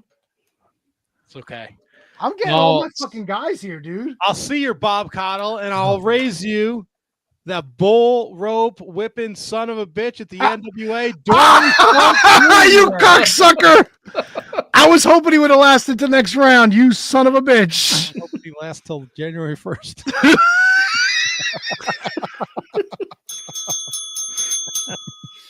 Oh God! Look, Scott George, Bob Caudle just turned 99. Yes, he did. Jeez. Yes, he did. Yes, he did. Judge Crandall not rooting for death. That's loser talk. 3 rounds down, 5 to go. Handsome Kevin. Oh, this is a tough one. Shit. Ooh. Let me check.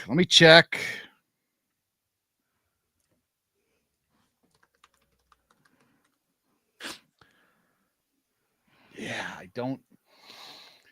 Yeah, no, I'm gonna do it. Oh no, Larry Zbyszko. Fuck no.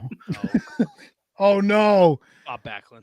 Yeah, I not got- Bobby Back. Oh no. I got a little bit of an inside track on what's happening with this guy here. I'm going with Buck Rock and Roll Zoomhoff. Stayed on. I was hoping he stayed on the board a little longer. Why did you send him money for Cheez-Its? Is he gonna fucking overdose? What do you mean you got an inside track? It's Minnesota. He's going camping in your backyard too. I know where he lives, man. Oh, great. All right, Brundo. What fucking obscure wrestler am I gonna have to look up? Not obscure at all. Cowboy Bill Watts. Oh, good fucking pick, dude. He was on my list. Yeah, he's on my list too. KJG. What potential fucking inmate are you going with next? Well, it's a shame that he's not one, but let's put him on there anyway. I can't do that. I got to go with what I think. He's on the list though, but so let's fucking say it. Marty Skrull. He going. Wow. I don't know if I agree real with deep. that one. Nah, that's the steal. That's like going to be like the steal of the draft if it happens. Like, but it's a He's long working shot. in a lot of like foreign countries. Eh? All right, Tony. Purple Haze, I summon Mark Lewin. He's old as fuck too. You looked at the same fucking list I looked at. Me too. All right. Well, again, don't want it. Yeah, he does. No. Lying fuck. He is a spry 82 years young, handsome Jimmy Valiant. You took the fucking Boogie Woogie Man. God damn it. He was on my list too. God damn, dude. We're halfway through here. I like that pick. Just to catch people up if you're just joining us, Handsome Kevin is Thunderbolt Patterson, Bill Eadie, Jerry Lawler, and Rock and Roll Buck Zoomhoff. Brundo as Steve Mongo McMichael, Black Gorman. Gordman.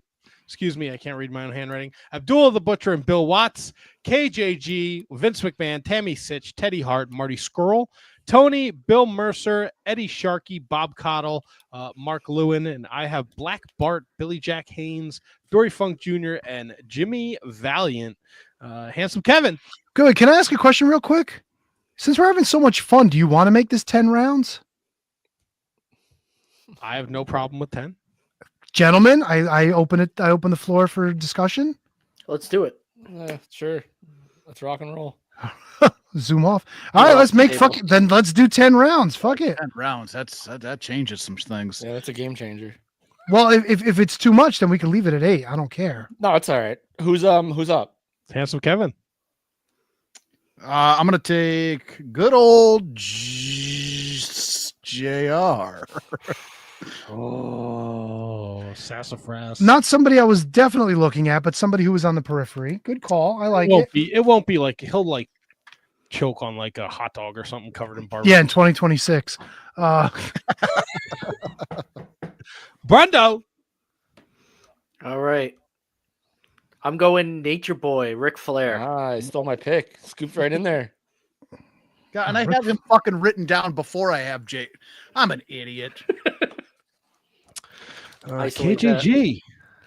I'm going with unfortunately, good old JH, Jimmy Hart. Oh, Yeah. Well, that Florida sun and hawking his restaurant. T-Donk. I'm going to go with another Jimmy, but it's going to be Jim Hurd. All right. That's the one Jim Cornette's rooting for. God damn. Can we pick one of us, by the way? Are we eligible for this? Oh, Tony was in the ring. Yeah, and Handsome Kevin's still in the ring. So was I. Yeah, we're still in the business. All right. Look at me. I think. What do I? All right. I'm gonna hold off on that one because I think none of you guys are gonna pick him. I'm gonna go again. Not openly rooting for this one, but I've seen him on the circuit, conventions. Father Time has not been great to him. I'm going to take One Man Gang. Wow. Okay. Okay. I looked up how old he was, and I was surprised to see he's not that old, but he don't look great. Well, how old is he? He's like 64. Wow. Okay. You're going after the youngins. Yeah, 64, man. It's the wrestling business. That's what I'm saying. That's why my list is like pretty much all wild cards. Yeah, it is kind of tough when you start mixing in past transgressions. Yeah. Well, don't forget each death is only worth 1 point, so it's not Right. like age matters. Fighting scale, yeah. And with that, round 6. Jake the Snake Roberts. Oh. No, dude, DDP saved him. He's still smoking. He's still puffing on cigs, man. He's not. He's sucking oxygen and he's puffing on cigs. He ain't doing great. He's with his wife though, man. Him and Cheryl, they're all lovey-dovey again. Brundo. I am going another one you're not going to probably know. Oh, Mexican geez. legend Cien Caras. Of course we know Cien Caras. Who? Cien Caras? Cien, Scien.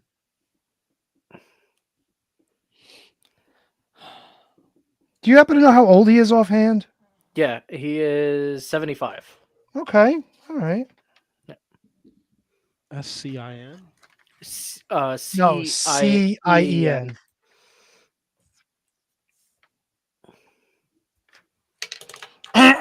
Whew. All right, KJG, you're up.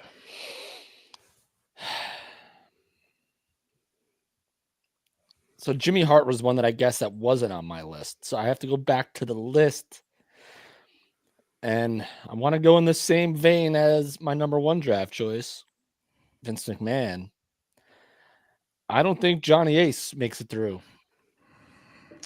John Laurinaitis. Johnny Ace is my pick.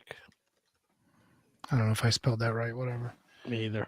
That's why I said Johnny Ace and not Joshua Vargas. Rubber floor gas. Robert Florgish. That's right. He's distant relative of the Swedish chef. Oh god, that makes sense. All right, Tony. I got a couple on the short list here, but let me go superstar Bill Dundee. Ooh, that's a good one. Bill Dundee. That little fucker's still hanging around. All right. I'm going to go Peter Thornley.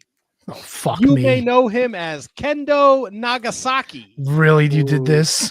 I What do you mean I did this? He's 80. I was like, I didn't know if I was gonna go with Kendo. Kendo, I kind of left off the list, but no, it's fair enough. Fair enough. HK round 7. Sergeant Slaughter. Oh,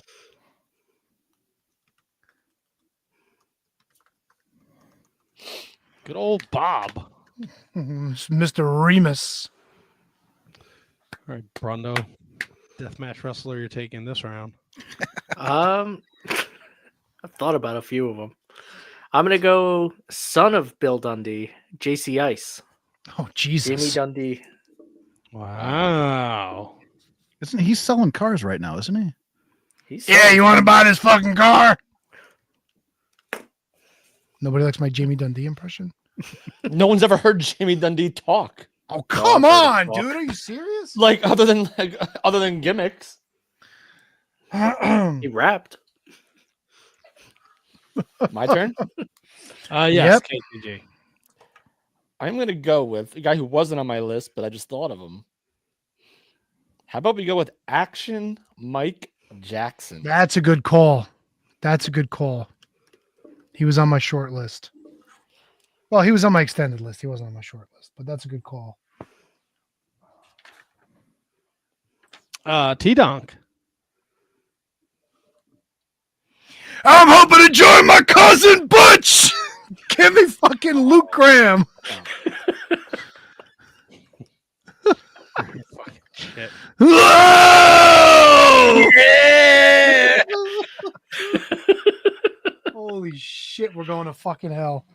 You are going to hell. Shut up. You're joining me, you fuck. He's Scott George at 9 o'clock said he's already dead. I don't know who you're talking about.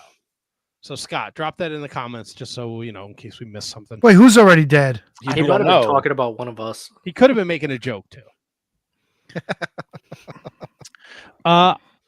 It hurts my soul. Oh. Jim Hurd. Is Jim Hurd already dead? We already said him. But didn't someone already say him? Boy, if you pick somebody that's dead, you have to select again at the end, yeah? No, but somebody already. According to Wikipedia, he's still alive. Oh, Jim Hurd. Oh, okay. Jim Hurd was the guy that he said that he's still alive. Okay. Well, Yeah, Cornette would have done a huge thing. Yeah, if he yeah, died. Yeah, Jim Hurt's still alive. Yeah. I feel bad making this pick, but No, you don't. Stop saying that. I feel bad. This whole thing makes me feel bad. He's a friend of the show. He's been a guest many times, but I know he's had some health issues lately. Yeah, damn it. I'm going to take the hustler, Rip Rogers. Is he in bad shape? He wasn't No doing answer so to good a that? couple months ago. He was not doing good a couple months ago. Okay. I believe you. HK, round 8. Oh, no. Boy, this is tough, too, because it's somebody that is also in bad health, but I don't know how bad it is. I think we're on the same page. If you bad steal it enough, from me- bad enough to step away from his show. Go with Bruce Pritchard. Oh, wow. That's not who I thought you were going with on that one. I hope not. You have like your last 4. You got a bunch of picks who have podcasts with Conrad. Are you? I was gonna. Just You don't wish spoil the list. Had. Oh, JR doesn't do Grill and JR anymore? Oh, he still does. Josh Fresh. They've become pretty spotty. Oh. Brundo. I am going to go with Cowboy Bob Ellis.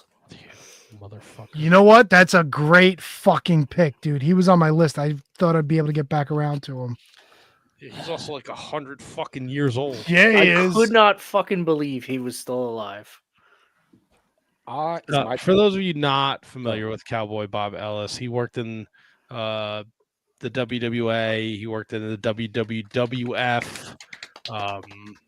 He's won World Wrestling Council. the Yeah. AWA and Championship Wrestling from Florida. He's been around a while. He is a spry 95 years old. Drew mountains of money, too. I mean, he's no Bill Mercer in the age department, but still. KJG, who we looking at, brother? I thought HK for sure was going to take this answer, and then I thought that Brundo might have taken this answer. Unfortunately, I am going to go with Dutch Mantel. You know what? That was my fucking pick, you cocksucker. Yeah, he's been in and out of the hospital a lot this past year. And I love listening to his show, man. I find his show highly entertaining. Tony. Yeah, now we're getting down to some fucking nut cutting here. What round Let are me we on? see. This is round 8. So we have 3 more picks each. Yeah, after 2. well, Matt 2? and I, yeah, 2 more after Matt and I finish this round. Let me see. Give me one of the original Anderson brothers Give me Lars Anderson. It's a good pick. I know. That's why I took him. I don't want time to run out on my guy here. I don't think you guys are going to take him, but now I'm starting to think you might be searching. He's had a little trouble with the rehab down there in Mexico. I'm taking Shocker. Who? Who's the Shocker? Fucking can't stand that guy. Who is he? No. I mean, what's your pick? What's the his name Shocker? is Shocker. Oh, the shot. Oh, okay. Shocker Really? wrestler Jose Luis Hiar Soraya. He's a You don't have to look him up. It's okay. I was making a joke that didn't. Fly. Oh, sorry. It's okay. It's like Shocker. Who? Oh, it's just Shocker. Boy, we got Two more rounds to go. Round number 9. Handsome Kevin. 2 more rounds. I'm gonna go with Tugboat. Toot toot. Man, You're killing Uncle Fred. Hey man, you can't be that big for that long. Shit doesn't fly. Sure it does if you put it in a fucking pinata.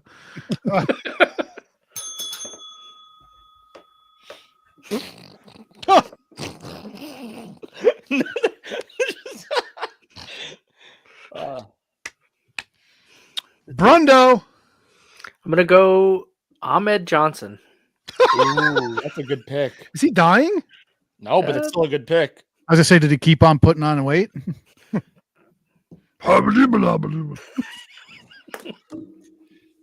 Jesus Christ, man. What? That's his interview, bro. Big T. I'm just gonna put Big T. I'm gonna put Big T on the list. Dude, I thought it was- KJG. Who I you thought it got? was so brilliant when they brought in Big T for the new Harlem Heat. I loved it. Horrible. I am going to go. Kevin's got a boner for like 1999, 2000, 2001 WCW. I just thought it was cool. Like, if you're gonna start Harlem Heat again with anybody to feed, Yeah, this big fucking load. dude, he wore straps. Prozac anymore. Want to get crazy? I get crazy. My pick, Drake Younger. Come on, dude. Oh! That's a JG terrible pulling it pick. out there. That's a terrible pick. With his seed number 10. Oh no. None of y'all picking that.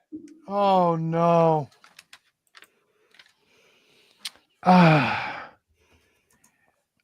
I've got somebody in pocket for 10 that I don't think you guys are going to take.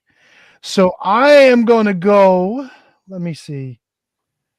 I want to know if he's a soldier or if he's an errand boy. Give me the great Kabuki. Okay. Nothing. Okay. Oh yeah, the great Kabuki is still alive, huh? Not for long. Come on, Tony. I'm knocking on wood after every one of these picks because I don't want any of them to die. Kevin's going to get 9 fucking points. I went with a different strategy than you guys did. All of his characters are going to be dead by fucking March 1st. I might not make the year. I might get no points. It might be first to 10 wins.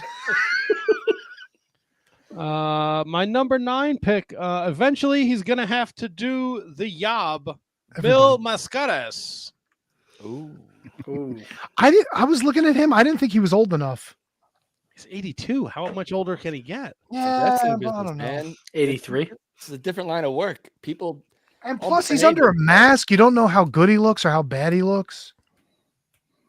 Yeah, and plus it could be like Sin Cara, and then somebody else once he dies, someone else can come back and play Sin Cara. Oh my God. Everybody that picked a Mexican masked wrestler is going to get fucked in this thing.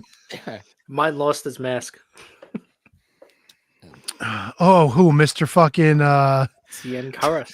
No, I thought you were talking about Black Gordman. Last round, boys. HK, who are you closing with? One check quick. Uh-oh. Oh boy. This is the last pick. Kevin Nash. That's a terrible pick. It's not a bad thing. That's a fucking dog shit pick, dude. He's had health issues. His baby boy died. Oh come on, bro. It's not heading north. all Something tells me these picks are going to be the fucking most atrocious picks for the whole thing. Wait till you hear Brendo's next. Is he? Yeah, I think Yep. he is. So I'm going to close out with Oh no. Bruce Hart, Is he dying? You picked Bruce 74 over years Brett? old. Wait, he's 4 years old? 74. Oh. Well, that was a shitty pick. KJG. Jesus, Gotta- Tony. It's got to be So better I'm than gonna Drink Younger. I'm gonna leave this up to you guys. I'm gonna flip a coin. I have two options, right? So Oh, I want one of you, Matt, call it in the air. Heads. Tails. Matt, call it in the air. I'm gonna think it lands on its side. Heads. Potato. Diamond Dallas Page. Oh, come on. You guys are just fucking being awful now. No, Wow. I'm serious, man. I know how this game works. This game of life. You guys aren't going to fucking like my pick. Want to know what Tails? I'll tell you what Tails was after. Oof. I got one that I'm regretting not picking. You guys are going to fucking hate me forever for this pick. Give me Joe Doring. Oh, you Oh, fucking that's piece right. of shit. Oh. Wow. I just need 1 second. I'm sorry. Jesus Christ. What? My fucking heart hurts having to say that name. You didn't have to, like Matt said before. No one's forcing you to say these things. Oh, I got to take him. He's got to be doing okay, right? I haven't heard anything about him lately. Look, I had Mary Lou Retton last year. She had like 17 diseases and she pulled out by the fucking end of February. I was so pissed. So did I. Oh, yeah. Oh yeah. Holy fuck, dude. Oh boy. Oh, boy, Matt. Who you got? Who's dying? Nobody, hopefully. Oh man. What, did I take your pick? No. I could give you some pointers. Oh, I got plenty written down. I'm just doing an age check really here. Are we going to do like who else we had on our list? We 'Cause can. that might be fun. A lot of my lists. I'm were on gonna the take spot. finish it out with pork chop cash. Oh, good fucking pick. Oh, Are you sure he's still with us? Yes, he's 77 years old, according to Wikipedia. Matt, I'm surprised. That's it. That's the last pick, right? That's it. Yeah. I'm surprised you didn't take Microman. Nah, that little shit's going to outlive all of us. We don't want to wish We're not. death on anyone. No one. Not. And we hope all of you that we picked lives fucking forever. Nah, except for five-way Bob tie Caudle. here. Maybe sans of a couple. All right, so everybody has 10, and this starts It starts January 1st. 1st at the stroke of midnight. So if anyone succumbs to any kind of illness, Wait, or I don't feel anything- bad. Brundo took Steve McMichael for Christ's sakes. Why should I feel bad? And I think maybe you shouldn't say at the stroke of midnight. I don't know. Well, I'll be stroking at midnight, wishing who died. No, that's terrible. I didn't mean that. All right, so Tony, who was on your list? Oh God, I had a ton. I was going to take Jose Gonzalez, the fucking Bruiser Brody murderer. I also had Fujiwara on my list. I had Bob Orton Jr., El Kanek, Chick Donovan, Ron Fuller, the Tennessee Stud, Tatsumi Fujinami. Then going like guys that we all know: Tito Santana, Don Morocco, Bobby Backlund. The Haiti Kid is still alive, which was fucking blew my mind. And then I had like Rambo Greg Gagne, Jim Duggan. I'm surprised nobody took Jim Duggan, did they? No, I was thinking Jim about it. Duggan's been sick too, right? He's been in and out of he's like, the doing good hospital. again. He's doing fine. He's doing better, yeah. So yeah, I mean, I had some other ones too, like El Kanek. I had who else did I have? There was somebody else. Oh, the original Cuban assassin, not like the more modern one. I forget what his fucking real name was, but yeah, I mean, and then some of the guys that everybody else took, I had on the list too, like the Boogie Woogie Man. Yeah, the only three that didn't get crossed off on my list were Hector Guerrero, Oh, that's one that, yeah. Gerald Briscoe, That's the other one. Yeah. and Ronnie Garvin. Ronnie Garvin will never die.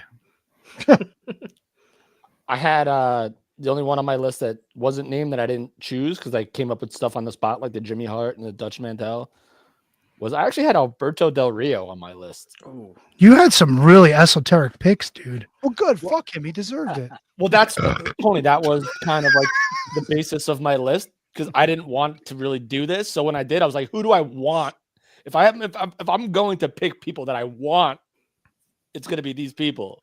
People that you want to die, like Sonny. Like, if I wouldn't feel awfully bad about it if they did. You know what this is? This is a bag of shit right here. But then, I got into the spirit of the game. But Drake Younger, he's the best. He really is. See, I thought about and I picked him in the other pool that Tony and I are in, and it's Matt Riddle.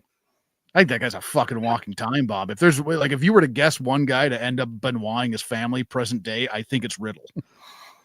No, this is kind of weird. And then was it Honky Tonk? And on the other side, you blow your fucking brains out.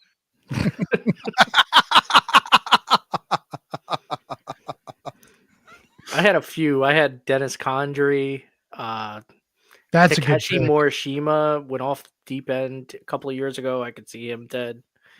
Hiroshima, the original New Japan owner. Couldn't stand it. Sick of them. Hate them all. Fucking Scott George is a good pull. Marty Jannetty would have been a pretty solid pick. Nah, Marty Jannetty's the kind of guy that'll fucking live to be like 90. Yeah. I thought about Mustafa from ECW. Sandman was the one that I thought quite a bit. I'm afraid to pick Sandman because he's one of those guys that'll live forever. You fucking dork. Wow. I got a lot of the guys I really wanted to get though. Oh yeah. Oh yeah. Yeah, isolate that, Matt. How you like that, Matt? Not a fantasy football draft. Jesus Christ, dude.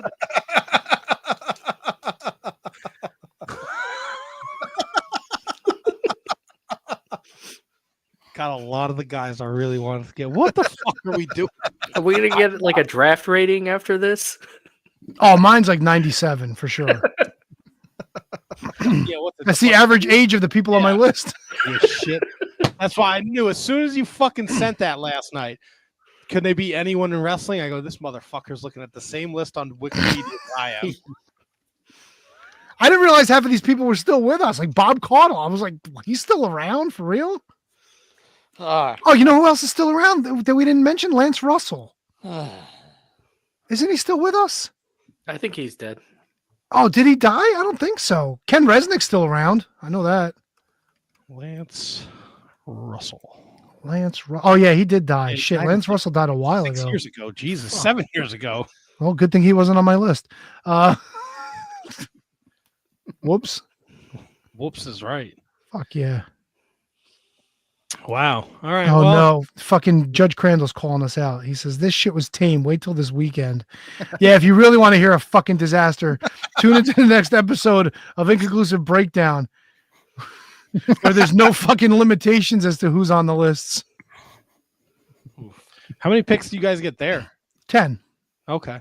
No, it was moving quickly, so I figured let's open it up to 10. Why not? Yeah, no. We're good, and I have the list here. I'll keep it on my. I got an Excel. So what I'll do is I'll put the Excel in the Google Drive. So this way, when we need to update it, take a look at it. We all could punch in information and whatnot. Punch in what? What information do you need to punch? Date of death, points, things like that. We got to keep track of this. Cause of death. Can we put a scroll every week as to who's died? A fucking Sharpie through a name will do just fine, buddy. No, you got to keep track of this shit. I appreciate the effort, Tony. There's a science to this, man. If you're not gonna go hard, go home, dude. There's a science to this. There is. It's the guy who used his last pick to pick the guy with fucking brain cancer. There's a science to this. Yes, makes sense. That's science, bro. And I'm in no position because Black Bart is like on death's fucking doorstep. So Steve McMichael, isn't he?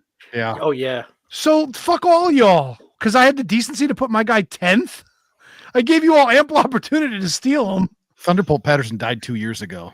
Oh yeah, I was really surprised Pork Chop Cash came out of the fucking woodwork. That one surprised me. But I got like the top, pretty much all the top ones that I wanted. I got fucking Lars Anderson, Mark Lewin. What are you doing? What was the ESPN ranking of your guy? The only one I missed out was Cowboy Bob Ellis. I wish I would have fucking grabbed him. Tony, you're lucky I was on this draft because I picked people that were ranked like 100 to 150, and you got all the good ones because of me. Because of you? No, man. You're wishing harm on friends of ours like Tammy Sitch and Teddy Nobody Flynn. is wishing harm. He picked them in a Deadpool. I understand, but he's not wishing harm. He's banking on the fact that they're gonna die next year. You understand that the whole premise of this thing is evil, right? Like it is absolutely evil. Nah, man. You're looking at it from the wrong direction. Am I wrong, HK? Nah, he is. He is. He directed the question right to HK. Any comments? Yeah, Ma. Lots of comments. Nice. Good boys. Yeah, I know. We're doing good things here at the Shining Wizards. Evil. What are you guys wishing for the new year? All the things that could have come through. About 10 guys not to make it.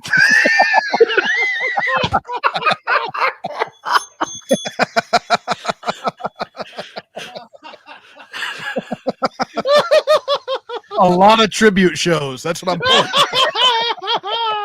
Lots of 10-bell salutes. Lots of in memoriams on Netflix. You need about 100 bells. I'll tell you, I do want to say, Tony, the biggest disappointment in this. What was that? You did not take Darby Allin dying on Mount Everest. I was thinking about Darby Allin. Oh, so you're all fucking ghouls. Not at Mount Everest. I was thinking that in the You ring. bring it up every fucking time we talk about AEW. This fucking idiot's gonna climb fucking Mount Everest and he's gonna fucking die. Yeah, did you see my list? I think I've got that covered. These fuckers don't even have to travel. Matt, there's always the waiver wire.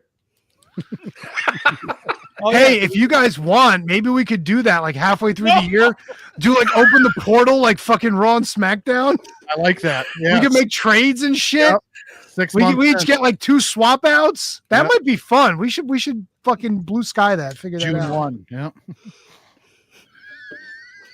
That'd be fucking awesome. Or just draft 10 more at the fucking halftime show.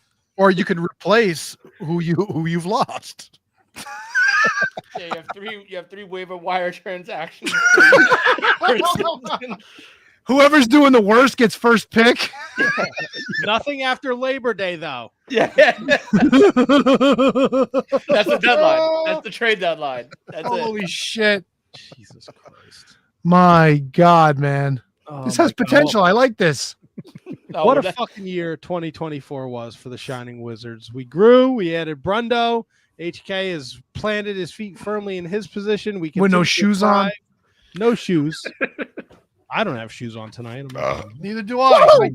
Toes up. I don't have socks on tonight. What, you wearing socks? Ah, my feet up, everybody. Yeah. What about you, Brundlefly? I got sneakers on. Sorry, I don't even think I can. Sneakers. Sneakers in the house? Yes, I'm a He's in the sneakers guy. bathroom too. I bet you KJG has sneakers on too.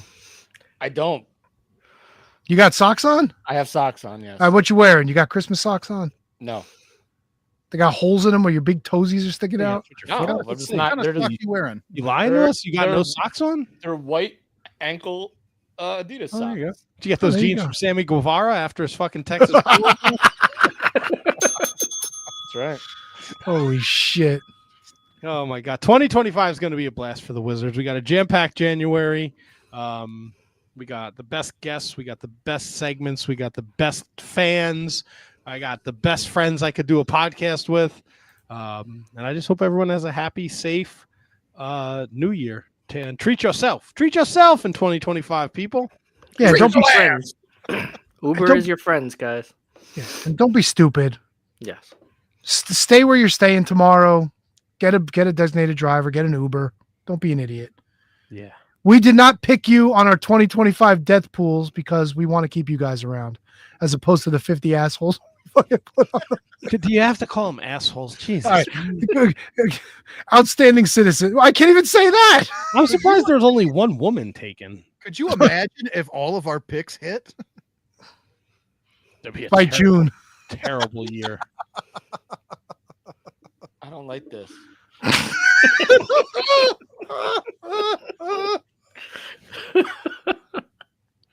Can I say, and with that, let's cue the music? Or does anybody else have anything? Oh, let's go. All right, we're going. This has been a production of the Shining Wizards Network. For everything Shining Wizards, visit shiningwizards.com. And don't forget to listen to all the great shows of the Shining Wizards Network. We would like to thank executive producer Manny Kratzo, producer Kate Hensler, Matt Garifo, High Five Tom, Ryan Schlong, Al Day, Kathy Hummer, William Mercier Jr., Michael Hammond, Keith Parker, Scott George, Jesse Elwell, Emily Brock, and all the other people that have supported us on Patreon. If you want to support Shining Wizards, go to patreon.com/Shining Wizards for as little as $3 a month. You can support your favorite wrestling podcast.